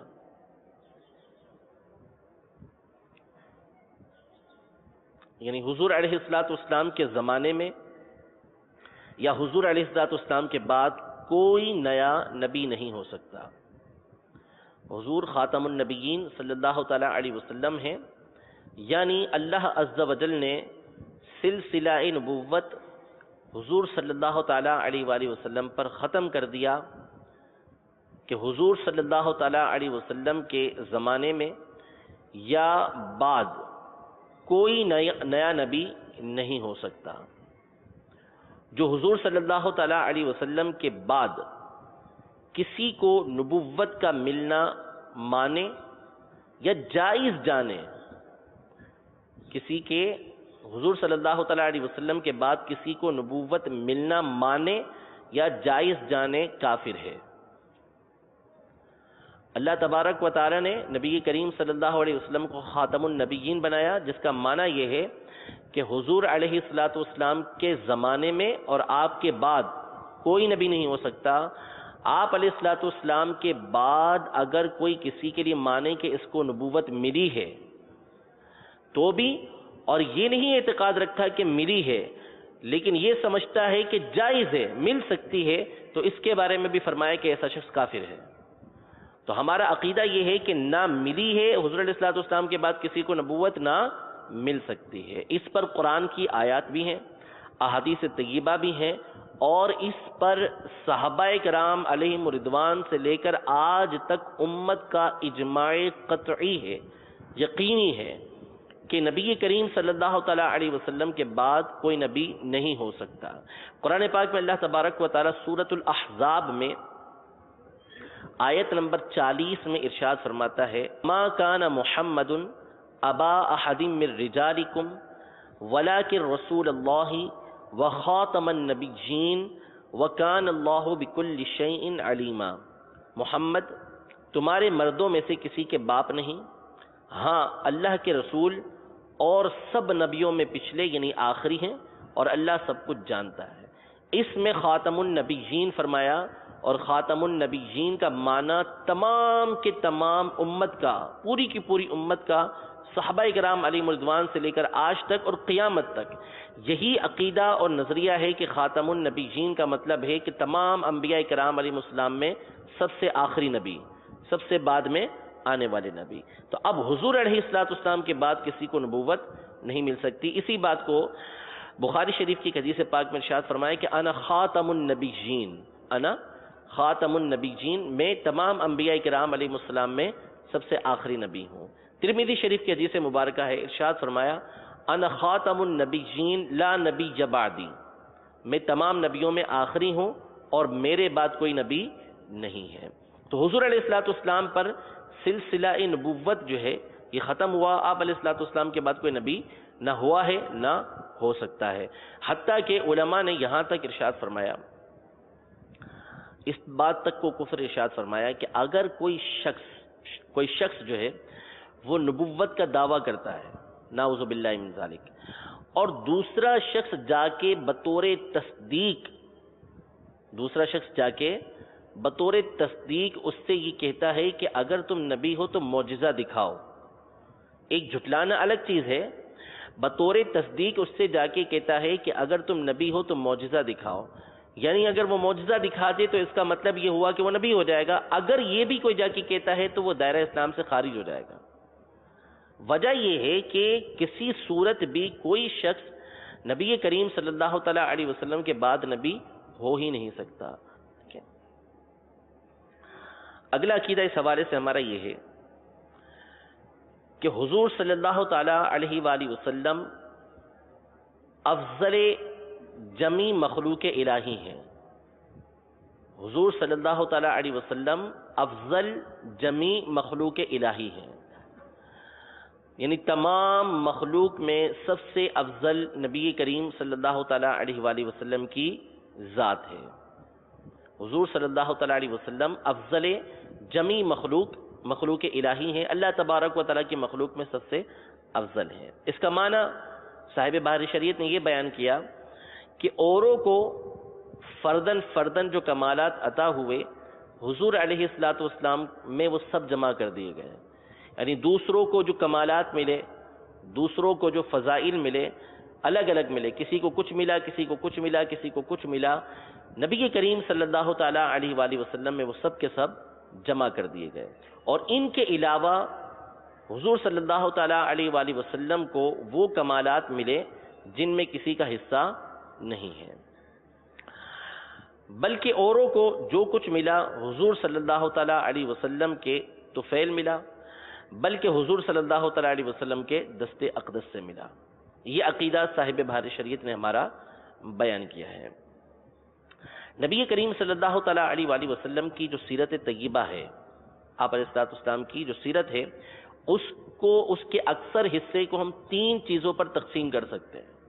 حضور کی سیرت میں 3 چیزیں، ہم ساری زندگی جو ہے اس کو 3 چیزوں پر تقسیم کر سکتے ہیں. نمبر 1، حضور علیہ السلام کے شمائل یعنی عادتیں، حضور علیہ السلام کے انداز زندگی، یعنی آپ علیہ السلام کس طرح زندگی گزارتے تھے، چاہے وہ لباس کے اعتبار سے ہو، چاہے چلنے پھرنے کے حوالے سے ہو، چاہے گفتگو کے حوالے سے، کوئی چیز ہو. تو حضور علیہ السلام کی یہ جو انداز زندگی ہے، اس کو آپ علیہ السلام کے شمائل یعنی آپ کی عادات اور اخلاق بیان کرتے ہیں. ٹھیک ہے. نمبر 2، حضور علیہ السلام کے خصائص. حضور علیہ السلام کے خصائص یعنی خصوصیتیں. خصائص کا مطلب یعنی وہ چیزیں کہ جو نبی کریم صلی اللہ تعالی علیہ وسلم کو ملی، کسی دوسرے کو نہیں ملی. ایسی بہت ساری باتیں ہیں کہ جو صرف اور صرف نبی کریم صلی اللہ تعالی علیہ وسلم کو ملی ہیں، کسی اور کو نہیں ملی. علامہ جلال الدین سیوطی شافعی رحمۃ اللہ تعالی علیہ، انہوں نے کتاب لکھی ہے جس کا نام ہے الخصائص الکبریٰ. الخصائص الکبریٰ. یہ علامہ سیوطی رحمۃ اللہ تعالی علیہ اپنے زمانے کے بہت بڑے محدث گزرے ہیں. اعلی حضرت نے یہ ارشاد فرمایا کہ علماء یہ ارشاد فرماتے ہیں کہ علم حدیث میں ان کے بعد ان جیسا کوئی عالم نہیں آیا. علامہ جلال الدین سیوطی شافعی رحمۃ اللہ تعالی علیہ، انہوں نے بیداری کی حالت میں 75 مرتبہ نبی کریم صلی اللہ علیہ وسلم کی زیارت کی. اتنا بڑا مقام اور مرتبہ. اور حضور علیہ السلام نے ان کو اپنی زبان اقدس سے شیخ الحدیث فرمایا تھا. اتنے بڑے عالم تھے اور حضور علیہ السلام سے حدیث پوچھا کرتے تھے کہ حدیث صحیح ہے یا نہیں ہے. یہ علامہ جلال الدین سیوطی شافعی رحمۃ اللہ تعالی علیہ اتنا مطالعہ تھا کہ جس کی انتہا نہیں. آپ کی بعض کتابیں وہ ہیں کہ آپ نے تفسیر جلالین کے نام سے آپ کی کتاب ہے، 15 سپاروں کی آپ نے تفسیر کی ہے. یہ ایک بڑی تفصیل ہے اس کے اوپر. تو یہ 15 سپارے جو ہیں وہ درس نظامی کے اندر پڑھاتے ہوئے 3 سال لگ جاتے ہیں. درس نظامی میں پڑھاتے ہوئے 3 سال لگ جاتے ہیں، اور علامہ سیوطی نے اس کو صرف 40 دن کے اندر لکھا تھا. اس کو پڑھاتے ہوئے 3 سال لگ جائیں، اس کو 40 دن کے اندر، اور اس وقت آپ کی عمر 20 سال سے بھی کم تھی.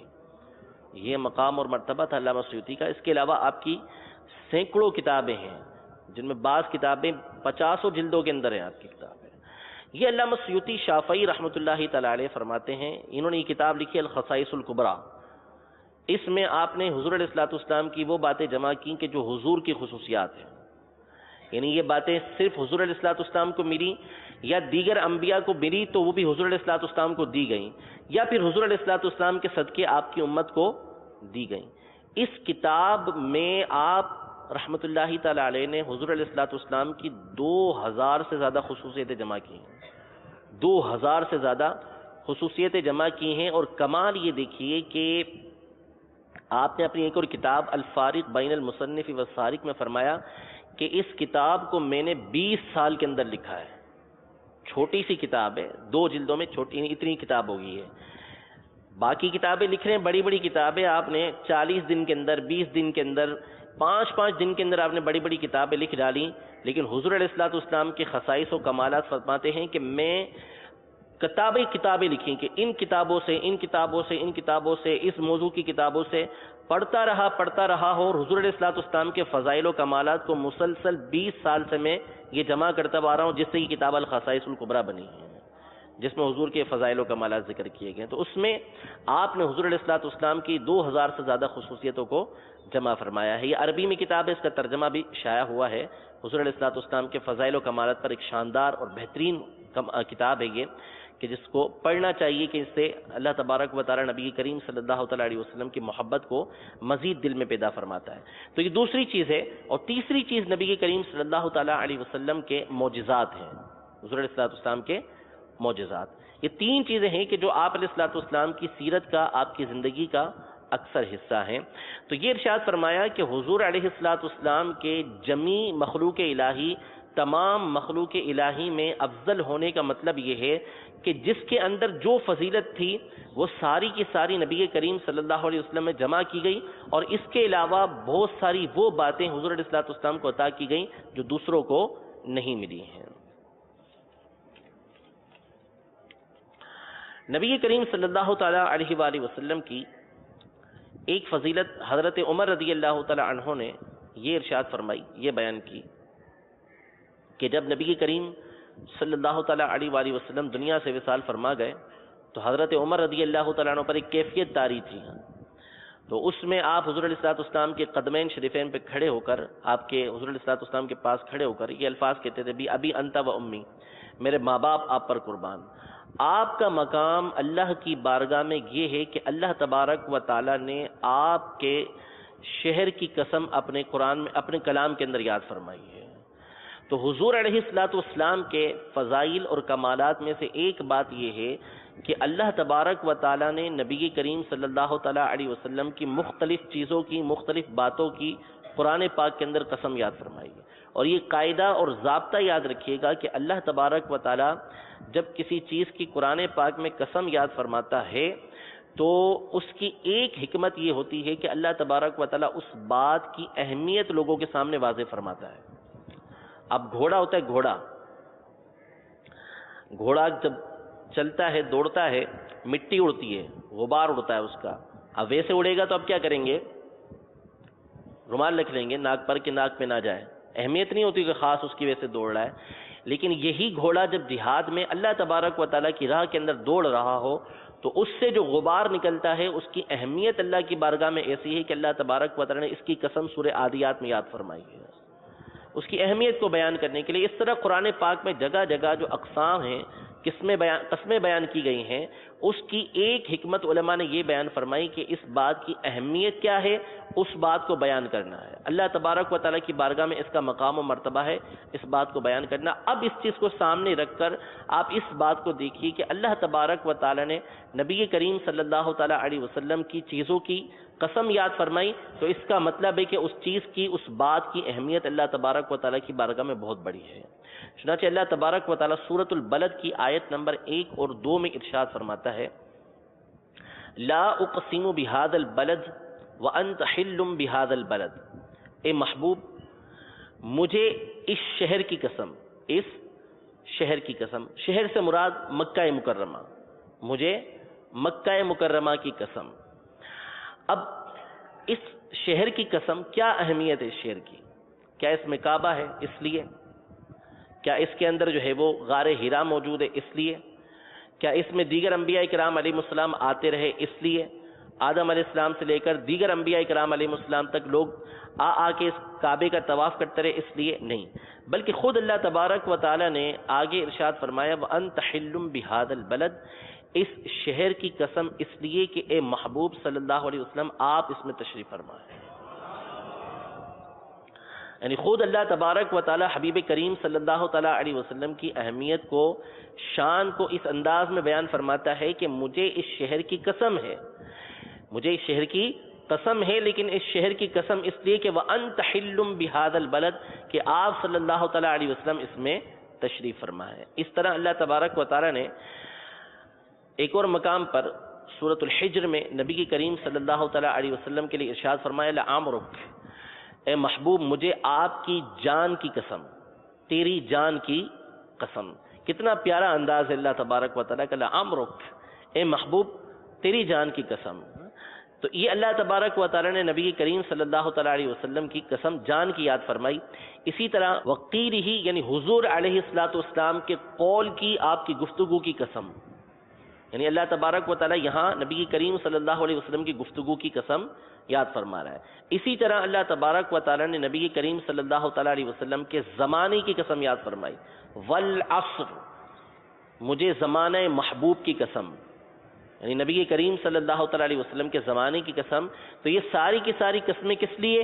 تاکہ لوگوں کے سامنے ظاہر ہو جائے کہ حضور علیہ السلام کا زمانہ، حضور علیہ السلام کا شہر، حضور علیہ السلام کی گفتگو، حضور علیہ السلام کی جان، یہ عام جان نہیں بلکہ اس کی اہمیت اللہ تبارک و تعالیٰ کی بارگاہ میں دوسروں سے بہت زیادہ بڑھ چڑھ کر ہے۔ اعلی حضرت نے ایک حدیث پاک نقل فرمائی ہے اور یہ ارشاد فرمایا کہ فقیر کہتا ہے کہ مسلمان پر لازم ہے کہ اس نفیس حدیث شریف کو حفظ کر لے۔ ایک حدیث نقل فرمائی اور فرمایا مسلمان پر لازم ہے کہ اس نفیس حدیث شریف کو حفظ کر لے تاکہ اپنے آقا نامدار کے فضائل و خصائص پر مطلع رہے صلی اللہ تعالیٰ علیہ وسلم۔ اب وہ حدیث پاک کیا ہے میں آپ کے سامنے اس کی اردو ترجمہ ذکر کرتا ہوں، نوٹ فرما لیں۔ اور فتاوی رضویہ کی 30ویں جلد کے اندر یہ موجود ہے، آلات کا رسالہ ہے تجلی الیقین کے نام سے، اس میں بھی حدیث پاک موجود ہے۔ حدیث یہ ہے کہ حضور علیہ السلام نے ارشاد فرمایا کہ میں جن و انسان اور ہر سرخ و سیاہ کی طرف رسول بھیجا گیا، میں جن و انس اور ہر سرخ و سیاہ کی طرف رسول بھیجا گیا،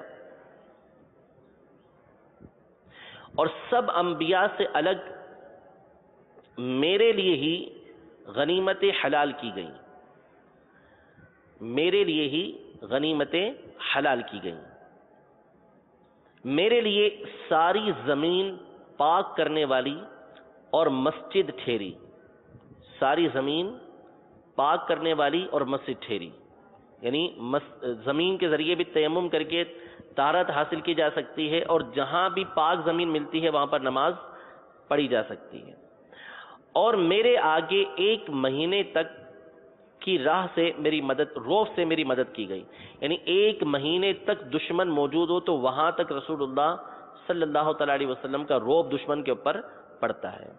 اور مجھے سورہ بقرہ کی پچھلی یعنی آخری جو عرش کے خزانے میں سے ہے وہ عطا کی گئی ہے، جو آخری 2 آیتیں ہیں سورہ بقرہ کی یہ خاص عرش کے خزانے میں سے ہیں اور یہ نبی کریم صلی اللہ تعالیٰ علیہ وآلہ وسلم کو عطا کی گئیں۔ فرماتے ہیں کہ مجھے توریت کے بدلے قرآن کی وہ صورتیں ملیں جن میں 100 سے کم آیتیں ہیں، 100 سے کم آیتوں والی صورتیں اللہ تبارک و تعالیٰ نے توریت کے بدلے حضور علیہ السلام کو عطا فرمائیں، اور انجیل کی جگہ جو 200 سے کم والی صورتیں ہیں وہ عطا فرمائیں، اور زبور کے عوض حامیم کی صورتیں مجھے عطا کی گئیں، یعنی تینوں کتابوں کی جگہ پر اللہ تبارک و تعالیٰ نے صورتیں عطا فرما دیں کہ یہ آپ کے لیے ان کتابوں کی جگہ آپ کو مل چکی ہیں، اور فرمایا جو اس کے علاوہ اور ہیں مفصل صورتیں ہیں اس کے ذریعے سے مجھے دوسروں کے اوپر فضیلت دی گئی، یعنی قرآن پاک میں صرف یہی صورتیں نہیں ہیں بلکہ اور صورتیں بھی ہیں، تو وہ صورتیں مزید فضیلت کے طور پر اللہ تبارک و تعالیٰ نے عطا فرمائی ہیں۔ ارشاد فرمایا دنیا اور آخرت میں تمام بنی آدم کا سردار ہوں اور کچھ فخر نہیں، اور سب سے پہلے میں اور میری امت قبروں سے نکلے گی اور کچھ فخر نہیں، اور قیامت کے دن میرے ہی ہاتھ میں لوائے حمد ہوگا اور تمام انبیاء اس کے نیچے اور کچھ فخر نہیں، اور میرے ہی اختیار میں جنت کی کنجیاں ہوں گی اور کچھ فخر نہیں، اور مجھی سے شفاعت کی پہل ہوگی اور کچھ فخر نہیں، اور تمام مخلوق سے پہلے روز قیامت جنت میں تشریف لے جاؤں گا اور کچھ فخر نہیں، میں ان سب کے آگے ہوں گا اور میری امت میرے پیچھے، کچھ فخر نہیں۔ یہ حضور علیہ السلام کے فضائل و کمالات میں سے ایک حدیث پاک ہے جو اعلیٰ حضرت امام اہل سنت نے اپنی رسالہ تجلی الیقین کے اندر ذکر فرمائی ہے، تو کوشش کرنی چاہیے ہر مسلمان کو، یہ پڑھ لینا چاہیے، تو انشاءاللہ تبارک و تعالیٰ اس کے جو فضائل و برکات ہیں انشاءاللہ تبارک و تعالیٰ عطا ہوں گے۔ اگلا عقیدہ نبی کریم صلی اللہ تعالیٰ علیہ وسلم کے حوالے سے کہ محال ہے کہ کوئی حضور صلی اللہ تعالیٰ علیہ وسلم کا مثل ہو، محال ہے کہ کوئی حضور صلی اللہ تعالیٰ علیہ وسلم کا مثل یعنی حضور صلی اللہ تعالیٰ علیہ وسلم جیسا ہو، حضور علیہ الصلوۃ والسلام جیسا کوئی نہیں ہو سکتا۔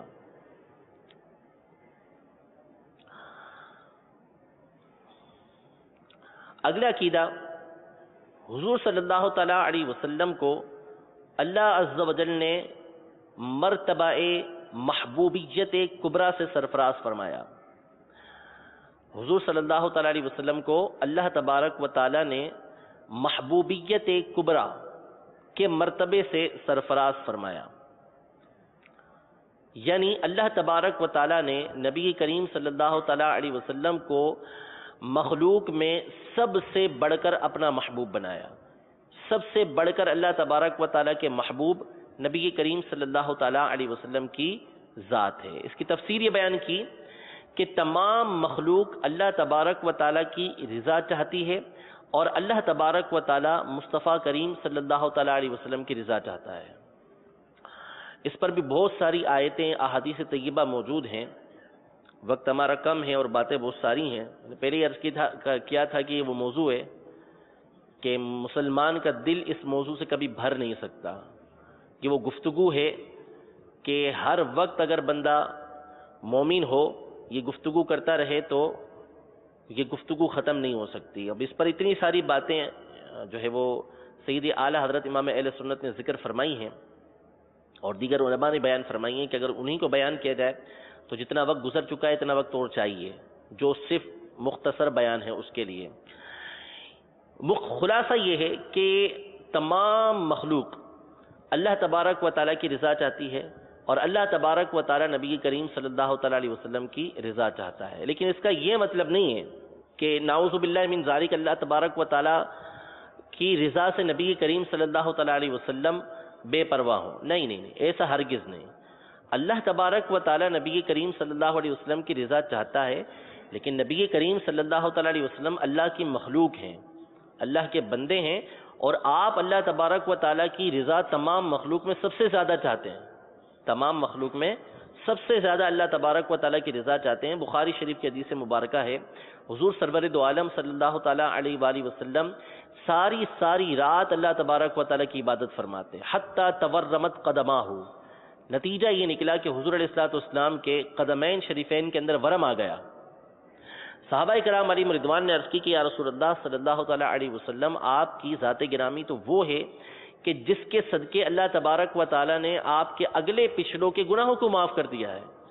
تو اس پر حضور علیہ الصلوۃ والسلام نے ارشاد فرمایا افلا اکون عبدا شکورا، کہ کیا میں اپنے رب عز و جل کی عبادت کر کے اس کا شکر گزار بندہ نہ بنوں؟ یعنی نبی کریم صلی اللہ تعالیٰ علیہ وسلم اللہ تبارک و تعالیٰ کی رضا والے کام ہی فرمایا کرتے تھے، لیکن اللہ تبارک و تعالیٰ نے حضور علیہ الصلوۃ والسلام کو یہ خصوصیت عطا فرمائی کہ خود رب تبارک و تعالیٰ نبی کریم صلی اللہ تعالیٰ علیہ وسلم کو راضی فرمانا چاہتا ہے، اور ظاہر ہے کہ اللہ تبارک و تعالیٰ راضی کرنا چاہے تو لازمی طور پر نبی کریم صلی اللہ تعالیٰ علیہ وسلم نے راضی ہونا ہی ہونا ہے۔ صدیق اکبر رضی اللہ تعالیٰ عنہ نے جب اپنا سارا کا سارا مال راہ خدا کے اندر صرف کر دیا، خرچ کر دیا، تو جبریل امین علیہ الصلوۃ والسلام بارگاہ رسالت میں حاضر ہوئے اور آ کے عرض کی کہ صدیق اکبر سے فرمائیے کہ اللہ تبارک و تعالیٰ ان کو سلام کہتا ہے اور فرماتا ہے کہ میں صدیق اکبر سے راضی ہوں، کیا صدیق اکبر بھی مجھ سے راضی ہیں، اللہ سے راضی ہیں؟ تو صدیق اکبر نے رو پڑے صدیق اکبر اور فرمایا کہ ایسا کیسے ہو سکتا ہے کہ میں راضی نہ ہوں؟ وَأَنَا أَرْضِي وَأَنَا أَرْضِي وَأَنَا أَرْضِي، میں راضی ہی راضی ہوں، میں راضی ہوں اپنے رب عز و جل سے۔ تو صدیق اکبر رضی اللہ تعالیٰ عنہ اللہ تبارک و تعالیٰ سے راضی، تو نبی کریم صلی اللہ تعالیٰ علیہ وسلم کیسے نہیں چاہیں گے کہ اللہ تبارک و تعالیٰ کو راضی کریں؟ اللہ تبارک و تعالیٰ نبی کریم صلی اللہ علیہ وسلم سے راضی اور نبی کریم صلی اللہ علیہ وسلم اللہ سے راضی ہیں۔ بس فضیلت یہ ہے نبی کریم صلی اللہ تعالیٰ علیہ وسلم کی کہ مخلوق میں حضور علیہ الصلوۃ والسلام کی ذات وہ ہے کہ اللہ تبارک و تعالیٰ نبی کریم صلی اللہ تعالیٰ علیہ وسلم کی رضا چاہتا ہے۔ اس کو دیکھیے قرآن پاک میں اللہ تبارک و تعالیٰ ارشاد فرماتا ہے سورہ والضحیٰ کی آیت نمبر 5 میں، ترجمہ کنز الایمان، اور بے شک قریب ہے کہ تمہارا رب تمہیں اتنا دے گا کہ تم راضی ہو جاؤ گے. یعنی اللہ تبارک و تعالیٰ آپ کو اتنا دے گا کہ آپ راضی ہو جائیں گے، آپ راضی ہو جائیں گے. اب دوسروں کو جو دیا جاتا ہے وہ دے دیا گیا، سب کو دیا گیا، لیکن نبی کریم صلی اللہ علیہ وسلم کو اللہ تبارک و تعالیٰ عطا فرما رہا ہے، اور عطا فرمانے کی وجہ یہ بیان فرما رہا ہے کہ آپ صلی اللہ تعالیٰ علیہ وسلم اللہ سے راضی ہو جائیں گے. یعنی اللہ تبارک و تعالیٰ دینے میں ایک حکمت یہ بیان فرما رہا ہے کہ اس دینے میں یہ ہے کہ حبیب کریم صلی اللہ تعالیٰ علیہ وسلم اللہ تبارک و تعالیٰ سے راضی ہو جائیں. اب پھر اس کی تفسیر بڑی تفصیلی ہے کہ نبی کریم صلی اللہ تعالیٰ علیہ وسلم پر جب یہ آیت کریمہ نازل ہوئی تو آپ نے ارشاد فرمایا کہ اذن وَأَنَا لَا أَرْضِي وَوَاحِدٌ مِّنْ أُمَّتِي فِي النَّارِ، کہ میں اس وقت تک راضی نہیں ہوں گا جب تک کہ میرا کوئی بھی امتی جہنم کے اندر ہوگا.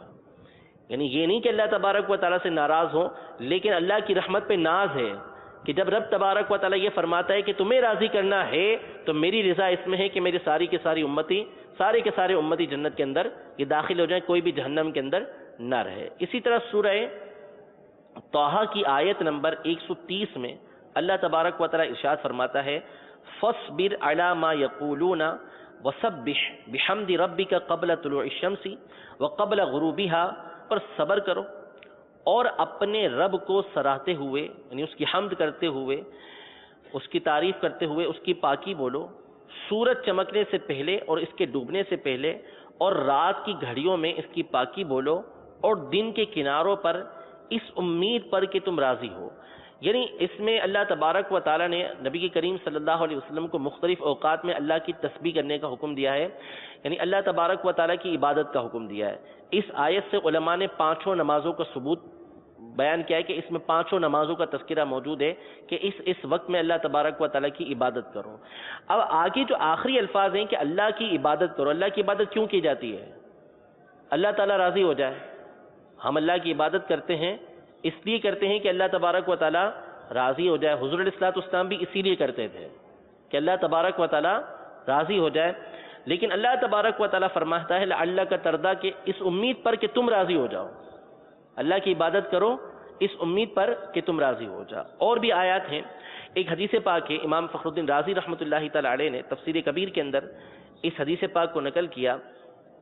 یہ حدیث پاک ہے، اللہ تبارک و تعالیٰ ارشاد فرماتا ہے کلہم یطلبون رضائی وانا اطلب رضاک یا محمد. یعنی اے محمد صلی اللہ تعالیٰ علیہ وسلم، تمام مخلوق میری رضا طلب کرتی ہے اور میں آپ صلی اللہ تعالیٰ علیہ وسلم کی رضا کو طلب کرتا ہوں. حضرت عائشہ رضی اللہ تعالیٰ عنہا نے حضور علیہ الصلوۃ والسلام کی بارگاہ میں عرض کیا رسول اللہ صلی اللہ تعالیٰ علیہ وسلم، میں یہ دیکھتی ہوں کہ اللہ تعالیٰ آپ کی خواہش کو پورا فرمانے میں جلدی فرماتا ہے. یعنی جو آپ چاہتے ہیں اللہ تبارک و تعالیٰ اس کو پورا فرماتا ہے. اگلا عقیدہ ہمارا اس حوالے سے یہ ہے، حضور علیہ الصلوۃ والسلام کے لیے ہر قسم کی شفاعت ثابت ہے. حضور صلی اللہ علیہ وسلم کے لیے ہر قسم کی شفاعت ثابت ہے. ایک شفاعت بالوجاہت ہوتی ہے، شفاعت بالوجاہت یعنی شخصیت ایسی ہے کہ جس کی بات کو قبول کیا جاتا ہے، جس کی بات کو قبول کیا جاتا ہے. دوسری ہوتی ہے شفاعت بالمحبت. شفاعت بالمحبت یعنی شخصیت سے محبت کی وجہ سے اس کی شفاعت، اس کی بات کو قبول کیا جاتا ہے. اور ایک ہوتی ہے شفاعت بالاذن، اجازت کے ذریعے شفاعت کرنا، سفارش کرنا. نبی کریم صلی اللہ تعالیٰ علیہ وسلم کی شخصیت ایسی ہے کہ اللہ تبارک و تعالیٰ نے آپ کی ذات کو وہ وجاہت عطا فرمائی ہے، ایسا وجی فرمایا ہے کہ آپ کی ذات کی وجہ سے آپ کی شفاعت کو قبول کرتا ہے، مجبور ہو کر نہیں، بلکہ خود اللہ تبارک و تعالیٰ نے آپ کی ذات کو بنایا ایسا کہ اس ذات کی وجہ سے اللہ تبارک و تعالیٰ نے آپ کو شفاعت کا منصب عطا فرمایا. آپ کی محبت کی بنیاد پر آپ کو شفاعت کا مرتبہ دیا اور اپنی اجازت سے اللہ تبارک و تعالیٰ نے شفاعت کا مرتبہ عطا فرمایا. تو ہر طرح کی شفاعت نبی کریم صلی اللہ تعالیٰ علیہ وآلہ وسلم کے لیے ثابت ہے، اور منصب شفاعت حضور علیہ الصلوۃ والسلام کو دے دیا گیا. یہ نہیں کہ قیامت میں ملے گا، بلکہ ابھی سے دے دیا گیا ہے. آگے اور بھی باتیں ہیں، لیکن یہ تمام باتیں جو ہم نے ذکر کی ہیں اس کی وجہ علماء نے یہ بیان فرمائی ہے. یعنی اتنی ساری گفتگو 1.5 گھنٹہ ایسے گزر گیا نبی کریم صلی اللہ علیہ وسلم کی محبت کی باتیں کرتے ہوئے. اس کی وجہ علماء نے یہ بیان فرمائی ہے کہ یہ ساری کی ساری باتیں، یعنی بہت ساری باتیں وہ ہیں کہ جس کو ہم پیچھے سن چکے ہیں، کئی مرتبہ سن چکے ہیں، دوبارہ سنتے ہیں لطف حاصل ہوتا ہے. وجہ یہ کہ اس سے نبی کریم صلی اللہ تعالیٰ علیہ وسلم کی محبت ہمارے دل کے اندر بڑھے، محبت دل میں بڑھے. اور محبت کا بنیادی مقصد، یہ ہمارا اگلا عقیدہ ہے، وہ یہ ہے کہ نبی کریم صلی اللہ تعالیٰ علیہ وسلم کی اطاعت کرنا، حضور علیہ الصلوۃ والسلام کی اطاعت کرنا. اور حضور علیہ الصلوۃ والسلام کی اطاعت عین اطاعت باری تعالیٰ ہے. حضور علیہ الصلوۃ والسلام کی اطاعت عین اطاعت باری تعالیٰ ہے، یعنی جس نے نبی کریم صلی اللہ تعالیٰ علیہ وآلہ وسلم کی اطاعت کی اس نے اللہ تبارک و تعالیٰ کی اطاعت کی. خود اللہ تبارک و تعالیٰ قرآن مجید فرقان حمید میں ارشاد فرماتا ہے من یطع الرسول فقد اطاع اللہ، جس نے رسول کی اطاعت کی اس نے اللہ کی اطاعت کی. تو عقیدہ یہ ہے کہ حضور صلی اللہ تعالیٰ علیہ وسلم کی اطاعت عین اطاعت باری تعالیٰ ہے، اور اللہ تبارک و تعالیٰ کی اطاعت نبی کریم صلی اللہ تعالیٰ علیہ وسلم کی اطاعت کے بغیر ممکن ہی نہیں ہے. کہ جو حضور علیہ الصلوۃ والسلام کے مطابق اللہ تبارک و تعالیٰ کی عبادت کرے گا وہی اللہ تبارک و تعالیٰ کی اطاعت کر سکے گا. علماء نے یہ ارشاد فرمایا کہ اگر آدمی نماز میں ہو، آدمی نماز میں ہو اور حضور صلی اللہ تعالیٰ علیہ وسلم اسے یاد فرمائے تو اس پر لازم ہے کہ فوراً جواب دے اور حاضر خدمت ہو، اور یہ شخص کتنی ہی دیر تک حضور صلی اللہ تعالیٰ علیہ وسلم سے کلام کرے بدستور نماز کے اندر ہی رہے گا، اس کی نماز میں کوئی خلل نہیں آئے گا. یعنی دیگر بعض افراد ہوتے ہیں کہ جن کی وجہ سے نماز کو توڑنے کی اجازت ہوتی ہے، جیسے ماں باپ کے لیے بعض اوقات بعض صورتیں ہیں کہ جس میں ماں باپ نے بلایا تو بندے پر لازم ہوتا ہے کہ نماز توڑ کر ان کی بارگاہ میں حاضر ہوگا. اسی طرح کوئی اندھا ہے، وہ آگے جا رہا ہے اور دیکھ رہا ہے کہ وہ کنویں کے اندر گر جائے گا تو بندے پر لازم ہے کہ نماز توڑ کے اس کو بچا لے. لیکن اب یہ جب اپنے ماں باپ کی بارگاہ میں جائے گا یا اندھے کو کنویں سے نکالنے کے لیے جائے گا تو اس کی نماز ٹوٹ جائے گی، نماز اس کی ٹوٹ جائے گی، دوبارہ آ کے اس کو نماز پڑھنا پڑے گی.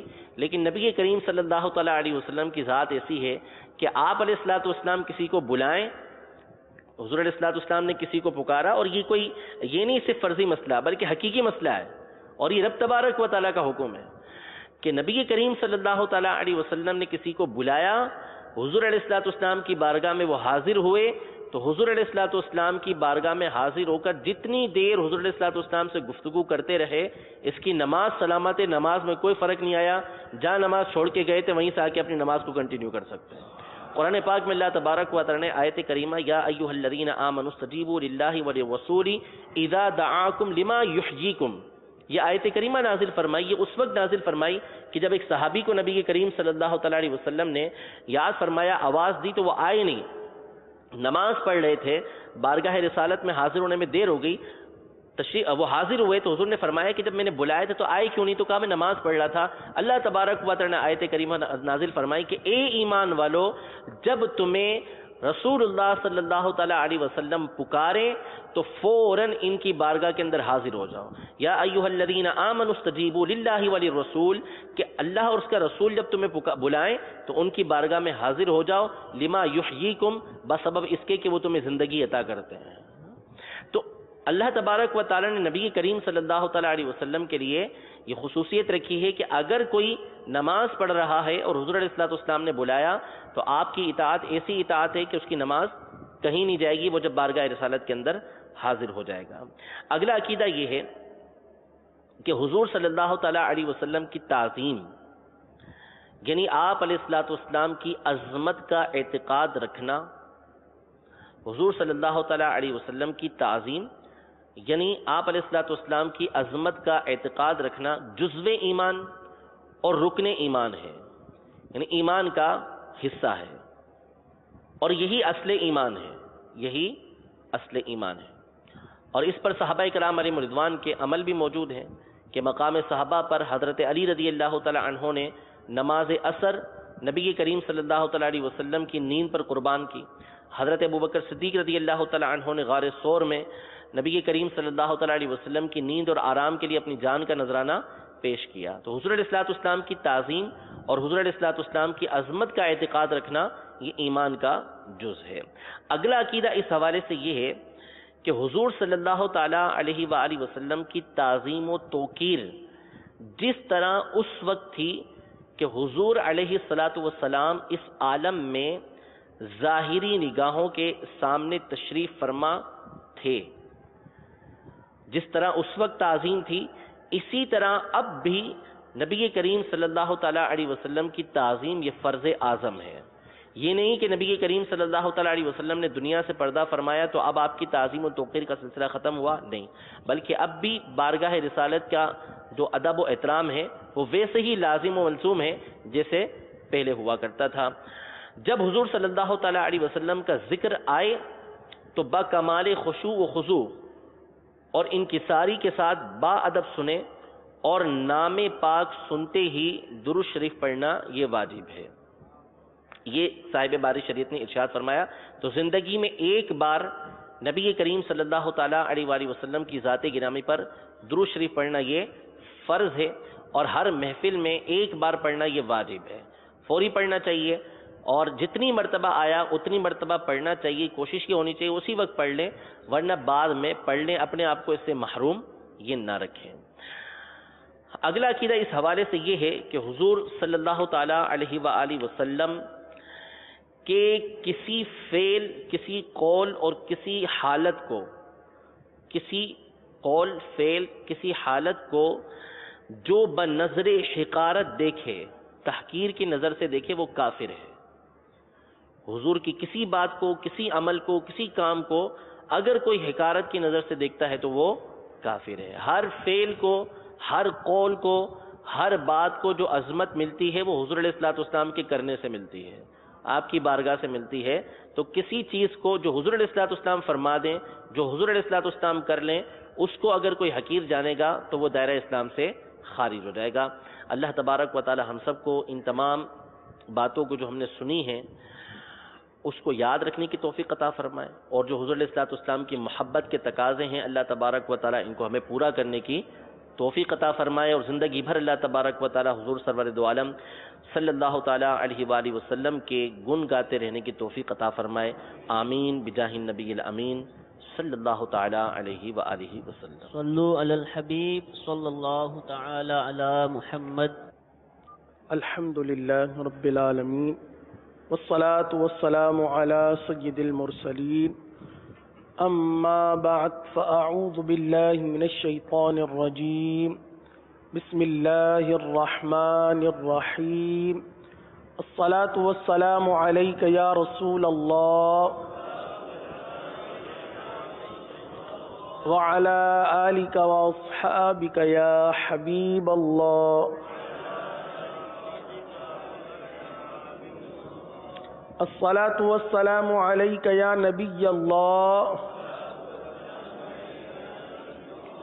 وعلی آلک واصحابک یا نور اللہ، نویت سنت الاعتکاف۔ میرے پیارے پیارے میٹھے میٹھے اسلامی بھائیوں، مدنی چینل کے ناظرین، الحمدللہ عز وجل ایک بار پھر ہم اپنے اس فرض علوم کے سلسلے میں مدنی قاعدہ پڑھنے کی سعادت حاصل کرنے کے لیے حاضر ہیں، اور الحمدللہ تقریباً ہمارا مدنی قاعدہ ختم ہونے کو ہے۔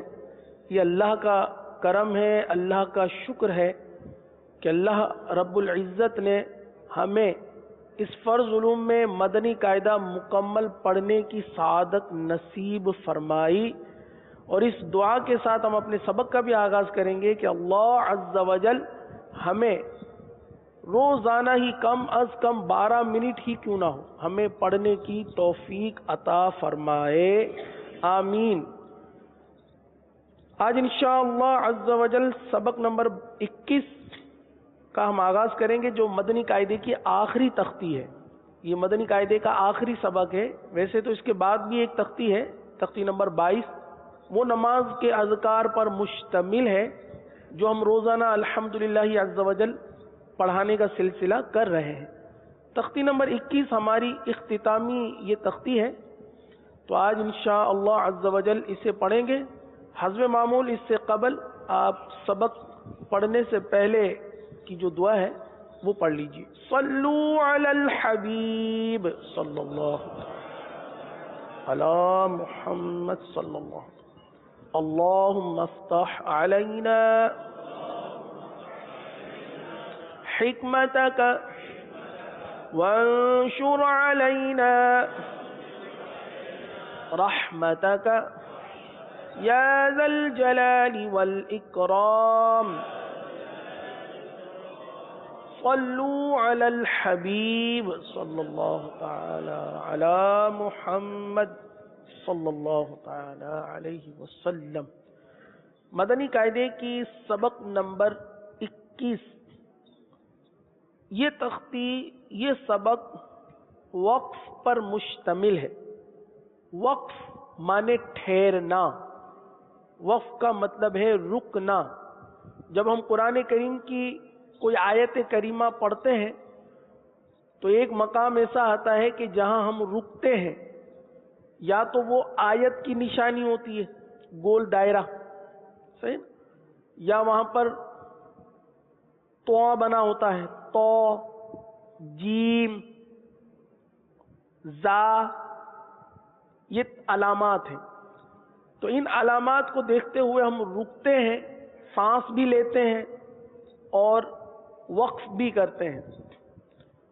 تو میرے پیارے اور میٹھے اسلامی بھائیوں، وقف کے معنی تو ٹھہرنا اور رکنے کے ہیں، لیکن یہ بات یاد رکھیے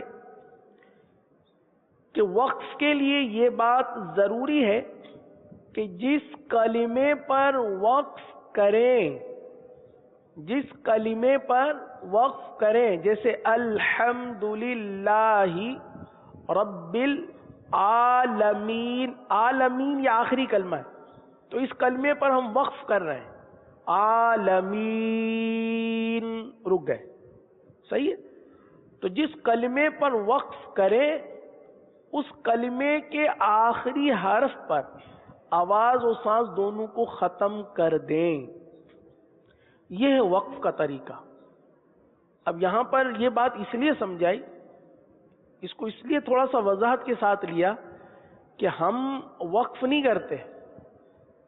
ہم جب نماز میں پڑھتے ہیں یا قرآن کریم پڑھتے ہیں، میں سورہ فاتحہ سے مثال دوں گا، ہم پڑھتے ہیں الحمدللہ رب العالمین الرحمن الرحیم مالک یوم الدین۔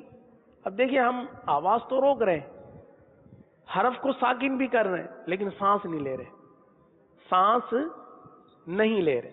اب دیکھیں نا، الحمدللہ رب العالمین الرحمن الرحیم، یہ سانس لے رہے ہیں نا، تو آواز کو بھی روکنا ہے اور سانس بھی لینا ہے، تب جا کے یہ وقف ہوا۔ اب یہاں پر ایک بات عرض کروں کہ جب ہم قرآن کریم پڑھتے ہیں تو ہمیں خشوع و خضوع کیوں نہیں ملتا؟ ہمیں خشوع و خضوع اس لیے نہیں ملتا کہ ہم بہت ساری چیزوں کو چھوڑ رہے ہوتے ہیں، ہم لہن جلی کی غلطیاں کر رہے ہوتے ہیں، اور پھر یہی دیکھ لیجئے وقف، ہم وقف کر رہے ہوتے ہیں یعنی آواز کو روک رہے ہوتے ہیں لیکن سانس نہیں لیتے اور جلدی جلدی پڑھنے کی کوشش کرتے ہیں۔ کہیں قرآن خوانی میں قرآن پڑھنے کی سعادت ملے تو وہاں پر بھی کچھ ایسا ہی ماحول ہوتا ہے، یا تو ہونٹ بند ہوتے ہیں۔ اب ہونٹ بند ہے تو قرآن کیسے پڑھا جائے گا؟ ہونٹ بند ہے، زبان ہل نہیں رہی، تو قرآن کیسا پڑھا جا رہا ہے؟ قرآن تو اس وقت پڑھا جائے گا نا کہ جب قرآن کے حروف ادا ہوں گے، اور قرآن کے حروف تو زبان سے ادا ہوتے ہیں، ہونٹوں سے ادا ہوتے ہیں، دانتوں سے ادا ہوتے ہیں، یہ پورے منہ سے ادا ہوتے ہیں۔ جب یہ منہ چلے گا تو پڑھا جائے گا نا کہ یہ قرآن پڑھا جا رہا ہے۔ اب اگر منہ بند ہو اور کوئی یوں دیکھ کر پڑھے تو اس کو پڑھنا تو نہیں کہیں گے، دیکھنا کہیں گے۔ وہ پڑھنا ادائیگی کرنا، حروف کی ادائیگی کرنا زبان سے، دانتوں سے، ہونٹوں سے۔ تو ہم قرآن کریم پڑھتے ہیں لیکن ہمیں خشوع و خضوع نہیں ملتا، کیونکہ ہم قرآن کریم صحیح نہیں پڑھ رہے ہوتے. اس میں ایک چیز دیکھ لیجئے، وقف. ہم وقف صحیح نہیں کرتے، جلدی جلدی پڑھنے کا سلسلہ ہوتا ہے، وقف نہیں کرتے. تو اب نیت کر لیجئے کہ جب قرآن کریم پڑھیں گے اور آپ کی وقف کرنے کی نیت ہو، آپ وقف کرنا چاہتے ہیں، تو پھر آپ وقف میں آواز کو بھی روکیں گے اور سانس بھی لیں گے. صحیح. اس کا عملی طریقہ انشاءاللہ وقت ملا تو آپ کو انشاءاللہ کر کے بتائیں گے. تو یہ تو آپ نے بات سن لی کہ وقف کے معنی ٹھہرنے اور رکنے کے ہیں، یعنی جس کلمے پر وقف کریں تو اس کلمے کے آخری حرف پر آواز اور سانس دونوں کو ختم کر دیں. اچھا، اب کلمے کے آخر میں آپ نے دیکھا ہوگا الحمدللہ رب العالمین، سورہ فاتحہ کی پہلی آیت الحمدللہ رب العالمین، نون زبر نہ. لیکن ہم جب اس کو وقف کرتے ہیں تو رکتے ہیں تو کیا پڑھتے ہیں؟ الحمدللہ رب العالمین الرحمن الرحیم. اب الرحمن الرحیم ہی ہے لیکن ہم پڑھتے ہیں الرحمن الرحیم. تو اب کلمے کے آخری حرف پر کیا ہو تو ہم اس کو ساکن کریں. اس کے قاعدے یہ مدنی قاعدے کے اندر موجود ہے.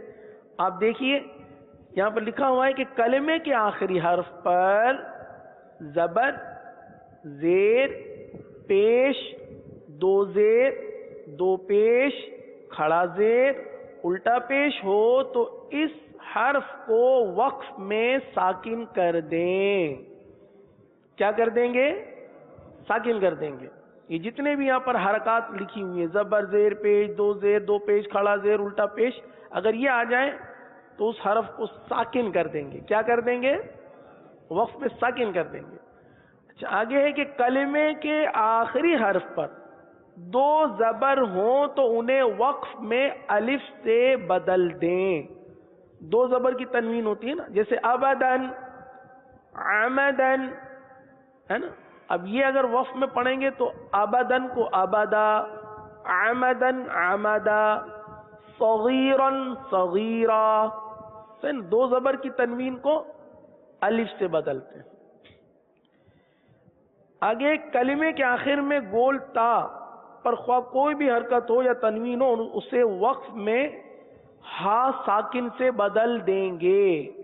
جیسے عبادی تو ہم پڑھیں گے عبادی. بِأَمْرِهِ ہم پڑھیں گے بِأَمْرِهِ. القارعۃ وقف میں پڑھیں گے القارعہ. تو یہ وقف کے چند ایک قاعدے ہیں. مزید قاعدے انشاءاللہ عز وجل وقتاً فوقتاً جیسے ہمارا سبق آگے بڑھے گا ہم اس کو سیکھیں گے بھی اور اس کا اجرا بھی کریں گے. تو آج یہ تین قاعدے ہم نے سیکھے ہیں کہ کلمے کے آخری حرف پر زبر، زیر، پیش، دو زیر، دو پیش، کھڑا زیر، الٹا پیش ہو تو وقف میں اس کو ساکن کر دیں. دو زبر کی تنوین ہو تو الف سے بدل دیں. اور آخر میں گول تا ہو تو اس کو ہا سے تبدیل کریں گے. اب آئیے ہم اپنے سبق کی طرف بڑھتے ہیں اور کچھ یہاں پر قواعد کا اجرا بھی کرتے ہیں اور کلمات کی ادائیگی بھی کرتے ہیں. اعوذ باللہ من الشیطان الرجیم.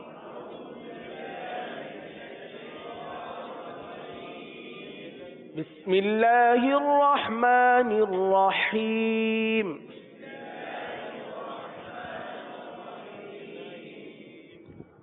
صادقین،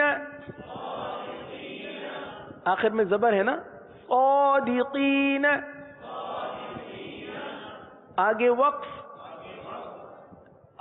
کا نام اس لیے لیا کہ ہمیں آگے وقف کرنا ہے. قرآن کریم میں اس طرح نہیں پڑھیں گے لیکن یہ صرف نشانی کو ظاہر کرنے کے لیے کہ اب آگے وقف آیا تو کیا کریں گے؟ صادقین. اچھا، جب صادقین پڑھا تو اس وقت ہم نے ایک الف تک کھینچا. صادقین کی کو ایک الف تک کھینچا اور آخر میں اور جب وقف میں پڑھا تو صادقین لمبا کر دیا. تو کیا آپ کو معلوم ہے کہ یہاں پر اس کو تھوڑا سا لمبا کیوں کیا، دراز کیوں کیا؟ صادقین کیوں پڑھا؟ اس کو مد پیدا ہو گئی. آخر میں مد عارض کا قاعدہ ہے اس لیے اس کو تین الف تک کھینچ کر پڑھیں گے. صادقین، آگے وقف صادقین. نادمین. آگے وقف نادمین. مستقیم. آگے وقف مستقیم. وقف میں ایک بات کا خیال رکھیے کہ اب جیسے یہ مد عارض ہے نا تو کم از کم 3 الف تک کھینچ کر پڑھیں. اب ہماری جلدی پڑھنے کی عادت کی بنا پر ہم یہ مت چھوڑ دیتے. اب کس طرح پڑھتے ہیں؟ الحمدللہ رب العالمین الرحمن الرحیم مالک یوم الدین. آخر میں جو ہمیں کھینچنا تھا مد عارض اس کو تو ہم نے کھینچا ہی نہیں. تو عالمین رحیم تو یہاں یہی سیکھ رہے ہیں. اس تختی میں ہم وقف کرنا سیکھ رہے ہیں اور وقف میں اس حرف کو کس طرح پڑھیں گے وہ پڑھنا سیکھ رہے ہیں. مستقیم. آگے وقف مستقیم. فیہ. آگے وقف فیہ. آخر میں ہاں کی آواز، ہاں ساکن کی آواز. فیہ. شفتین. آگے وقف شفتین. شفتین. بالحق. قوف کو پور پڑھیں گے بالحق. آگے وقف بالحق. وقف میں قلقلہ مشدد ادا ہوگا کیونکہ تشدید وقف میں باقی رہتی ختم نہیں ہوتی، اس لیے یہاں قلقلہ ہوگا. بالحق. حق. اگر یہاں قلقلہ مشدد نہ کیا تو قاف حذف ہو جائے گی. بالحق ایک قاف حذف ہوگی، قلقلہ ضروری ہے. بالحق. آگے ہے دوسری لائن نستعین. آگے وقف نستعین. یشاء.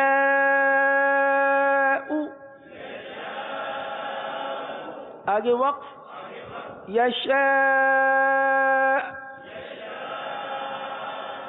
اچھا یشاء حمزہ پہ پیش ہے یشاء، لیکن جب ہم وقف کریں گے نا تو حمزہ پر جھٹکا دیں گے کیونکہ حمزہ ہو جائے گا ساکن. حمزہ پر کیا آ جائے گی؟ جزم. حمزہ ساکن ہو جائے گا. کیا آپ کو معلوم ہے کہ حمزہ ساکنہ کو کس طرح ادا کرتے ہیں؟ جھٹکا دے کر پڑھتے ہیں. حمزہ ساکنہ کو جھٹکا دے کر پڑھتے ہیں. اب یہاں آخر میں ہلکا سا جھٹکا ہوگا، یہ دیکھیے یشاء. جی من قبل. آگے وقف من قبل. با پر قلقلہ کریں اور لام کو ساکن کر دیں. من قبل. قبل. شہر. آگے وقف شہر. شہر. اب دیکھیں شہر نہیں ہے، وقف میں اس کو شہر نہیں پڑھیں گے. جس طرح بھی من قبل پڑھا، اب من قبل نہیں ہے، قبل تو غلط ہو جائے گا. قبل. قبل. شہر. شہر. شاہ پڑھ کے را کے لیے زبان کو اٹھا دیں. شہر. شیئن. آگے وقف شیء. یہاں پر بھی آخر میں حمزہ ہے، حمزہ پر جزم، حمزہ ساکن. حمزہ ساکنوں کو جھٹکے کے ساتھ ادا کریں گے. شیئن. آگے وقف شیء. قسط. آگے دیکھیں تو ہے تو. قسط. تی نہیں، قسطی نہیں، قسط. آگے وقف قسط. قسط. کیونکہ آخر میں تو ہے، تو ساکن پہ قلقلہ ادا ہوتا ہے. قلقلہ صغرا ساکینہ قلقلہ، جیسے پڑھا تھا نا اتو اتو اتو، تو یہاں پر قسط. قسط. الحمدللہ عز وجل مدنی قاعدے کی تختی نمبر 21 کی 2 سطریں 2 لائنیں ہم پڑھنے میں کامیاب ہوئے. اب اسے انشاءاللہ عز و جل بار بار پڑھتے رہیں گے تو ادائیگی ہماری بہتر ہو سکتی ہے۔ آئیے اب ہم اپنے نماز کے اذکار کی جانب بھی بڑھتے ہیں، اور چونکہ آخری 10 صورتیں بھی پڑھنے کی نیت کی تھی لیکن وقت کی کمی کے باعث اس کو شامل نہیں کر پا رہے، تو آخری 10 صورتوں کی دہرائی کا سلسلہ بھی انشاءاللہ وقتاً فوقتاً شامل کرنا ہے۔ دعائے معصورہ ہم آدھی پڑھ چکے تھے، آج اس کو ختم کرتے ہیں۔ بسم اللہ الرحمن الرحیم، اللہم رب اجعلنی، کیا پڑھیں گے؟ کیا ربی جعلنی پڑھیں گے؟ نہیں، جعلنی نہیں پڑھیں گے، رب اجعلنی۔ دوبارہ پڑھ لیں، سے بارہ پڑھ لیں، اللہم رب اجعلنی۔ کہیں کہیں جعلنی کی آواز آ رہی ہے نا، وہ بھی ربی جی کر لیں، ربی اجعلنی مقیم الصلاۃ ومن ذریتی۔ اچھا، یہاں پر بھی پیارے اسلام بھائیوں ایک غلطی ہوتی ہے، ذریتی پڑھتے ہیں، ذریتی، ذریتی نہیں ہے، ذریتی۔ کیا پڑھیں گے؟ ذریتی۔ تو دوبارہ پڑھ لیں، وَمِن ذُرِّيَّتِي۔ اب پورا ایک ساتھ پڑھتے ہیں، اللہم رب اجعلنی مقیم الصلاۃ ومن ذریتی۔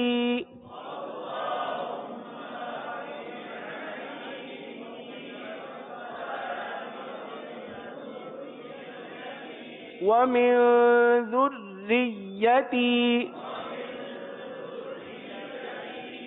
اچھا، زا کی آواز بھی نہیں آئے گی، ذریتی نہیں ہے، زال ہے، زال، ذریتی۔ آگے ہے ربنا وتقبل دعاء۔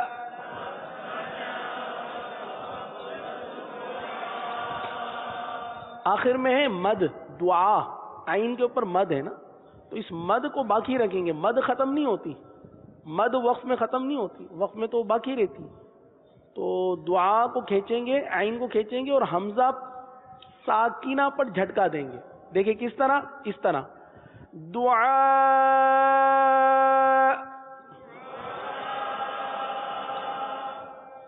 ربنا وتقبل دعاء۔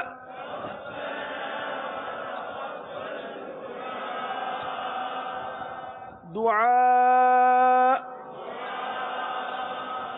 اگر پڑھا دعا، اگر صرف پڑھا دعا تو ایک حرف چھوٹ گیا، کون سا؟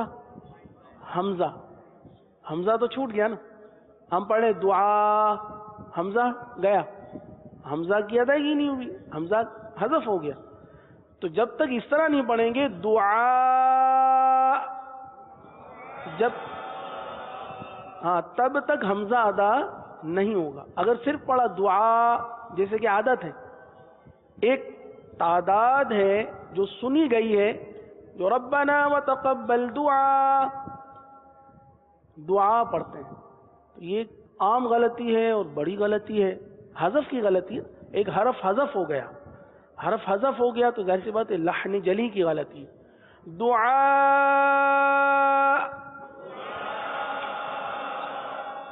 ربنا اغفر لی ولوالدی، ربنا اغفر لی ولوالدی وللمؤمنین۔ اب یہاں پر بھی غلطی کرتے ہیں نا، یہاں پر بھی دیکھا جائے تو ایک حرف چھوڑتے ہیں، یا تبدیلی کی بھی غلطی ہو کہہ سکتے ہیں اس کو، جیسے وللمؤمنین، وللمؤمنین پڑھتے، مؤمنین حمزہ ہے، حمزہ کی ادائیگی تو ہوئی نہیں، حمزہ کی ادائیگی تو ضروری ہے نا، مو، اور حمزہ کی ادائیگی کس طرح ہوگی؟ حمزہ کو تحقیق کے ساتھ ادا کرتے ہو، جب یہ ساکن ہو تو اس کو جھٹکے کے ساتھ ادا کرتے ہیں، جیسے مؤمنین، وللمؤمنین یوم یقوم الحساب، آخر میں با پر قلقلہ کریں گے، حساب۔ جی اب عموماً یہاں بھی یہ غلطی ہوتی ہے، حساب، حساب ایک حرف تو ادا ہی نہ ہوا، حساب،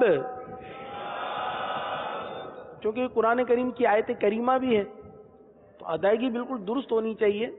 بہت سارے ایسے حروف ہیں جو ہم صحیح ادا نہیں کر پاتے۔ میرے پیارے اور میٹھے اسلامی بھائیوں، بہت زیادہ توجہ کی ضرورت ہے۔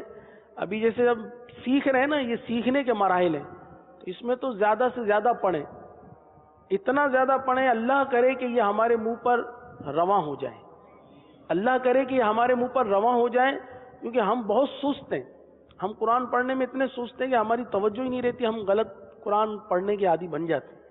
اللہ کرے کہ مجھ سمیت ہم سب درست قرآن پڑھنے کے عادی بنتے رہیں، آمین۔ قرآن کریم کی آخری 10 سورتوں میں سے ایک سورت کا سلسلہ اس کو بھی شامل کرتے ہیں۔ سورۃ الفیل تو پڑھ چکے تھے، سورہ قریش پڑھتے ہیں۔ بسم اللہ الرحمن الرحیم،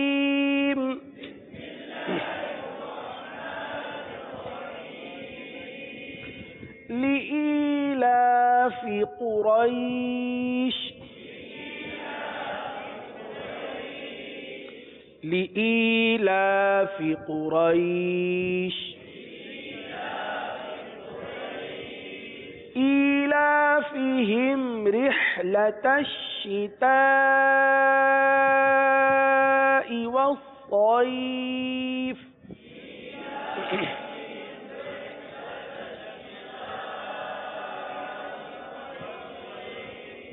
دیکھیں رحلتش پڑھیں گے، را حاضر ریح کی ادائیگی ہوگی، رحلتش الشتاء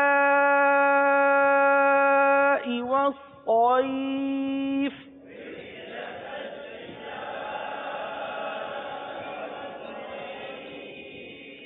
إيلافهم رحلة الشتاء والصيف،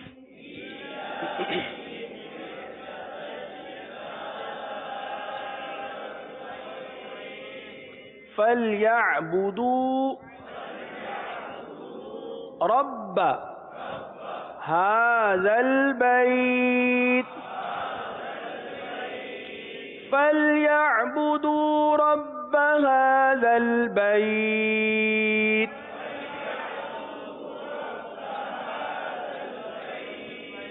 هذا البيت الذي أطعمهم من جوع،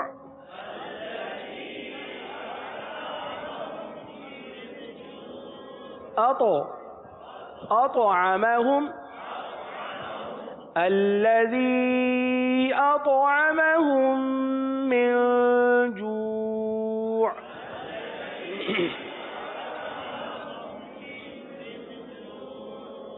وآمنهم من خوف۔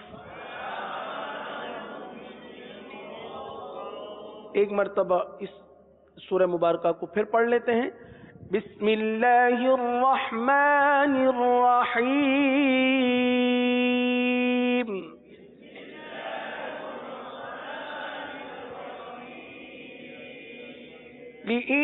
لإيلاف قریش،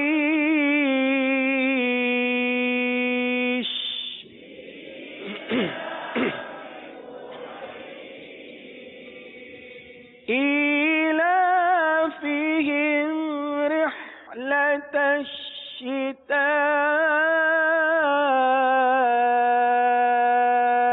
والصيف،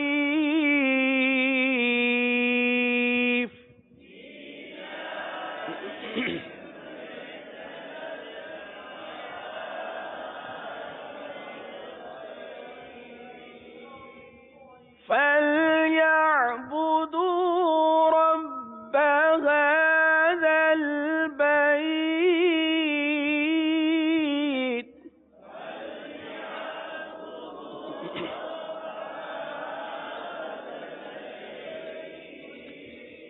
الَّذِي أَطْعَمَهُم مِّن جُوعٍ وَآمَنَهُم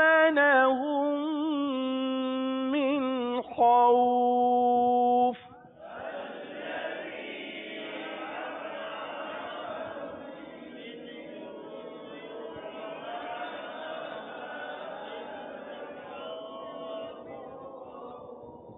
صدق اللہ العظیم.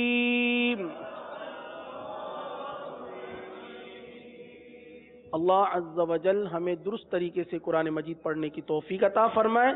آمین بجاہ النبی الامین صلی اللہ تعالی علیہ وسلم. مجلس کے اختتام کی دعا پڑھ لیجیے. الصلاۃ والسلام علیک یا رسول اللہ وعلی آلک واصحابک یا حبیب اللہ. سبحانك اللهم وبحمدك أشهد أن لا إله إلا أنت أستغفرك وأتوب إليك. سبحانك اللهم وبحمدك أشهد أن لا إله إلا أنت أستغفرك وأتوب إليك. سبحانك اللهم وبحمدك أشهد أن لا إله إلا أنت أستغفرك وأتوب إليك. الصلاة والسلام عليك يا نبي الله وعلى آلك وأصحابك يا نور الله. گزارے کیسے زندگی آؤ علماء سے پوچھ لیں.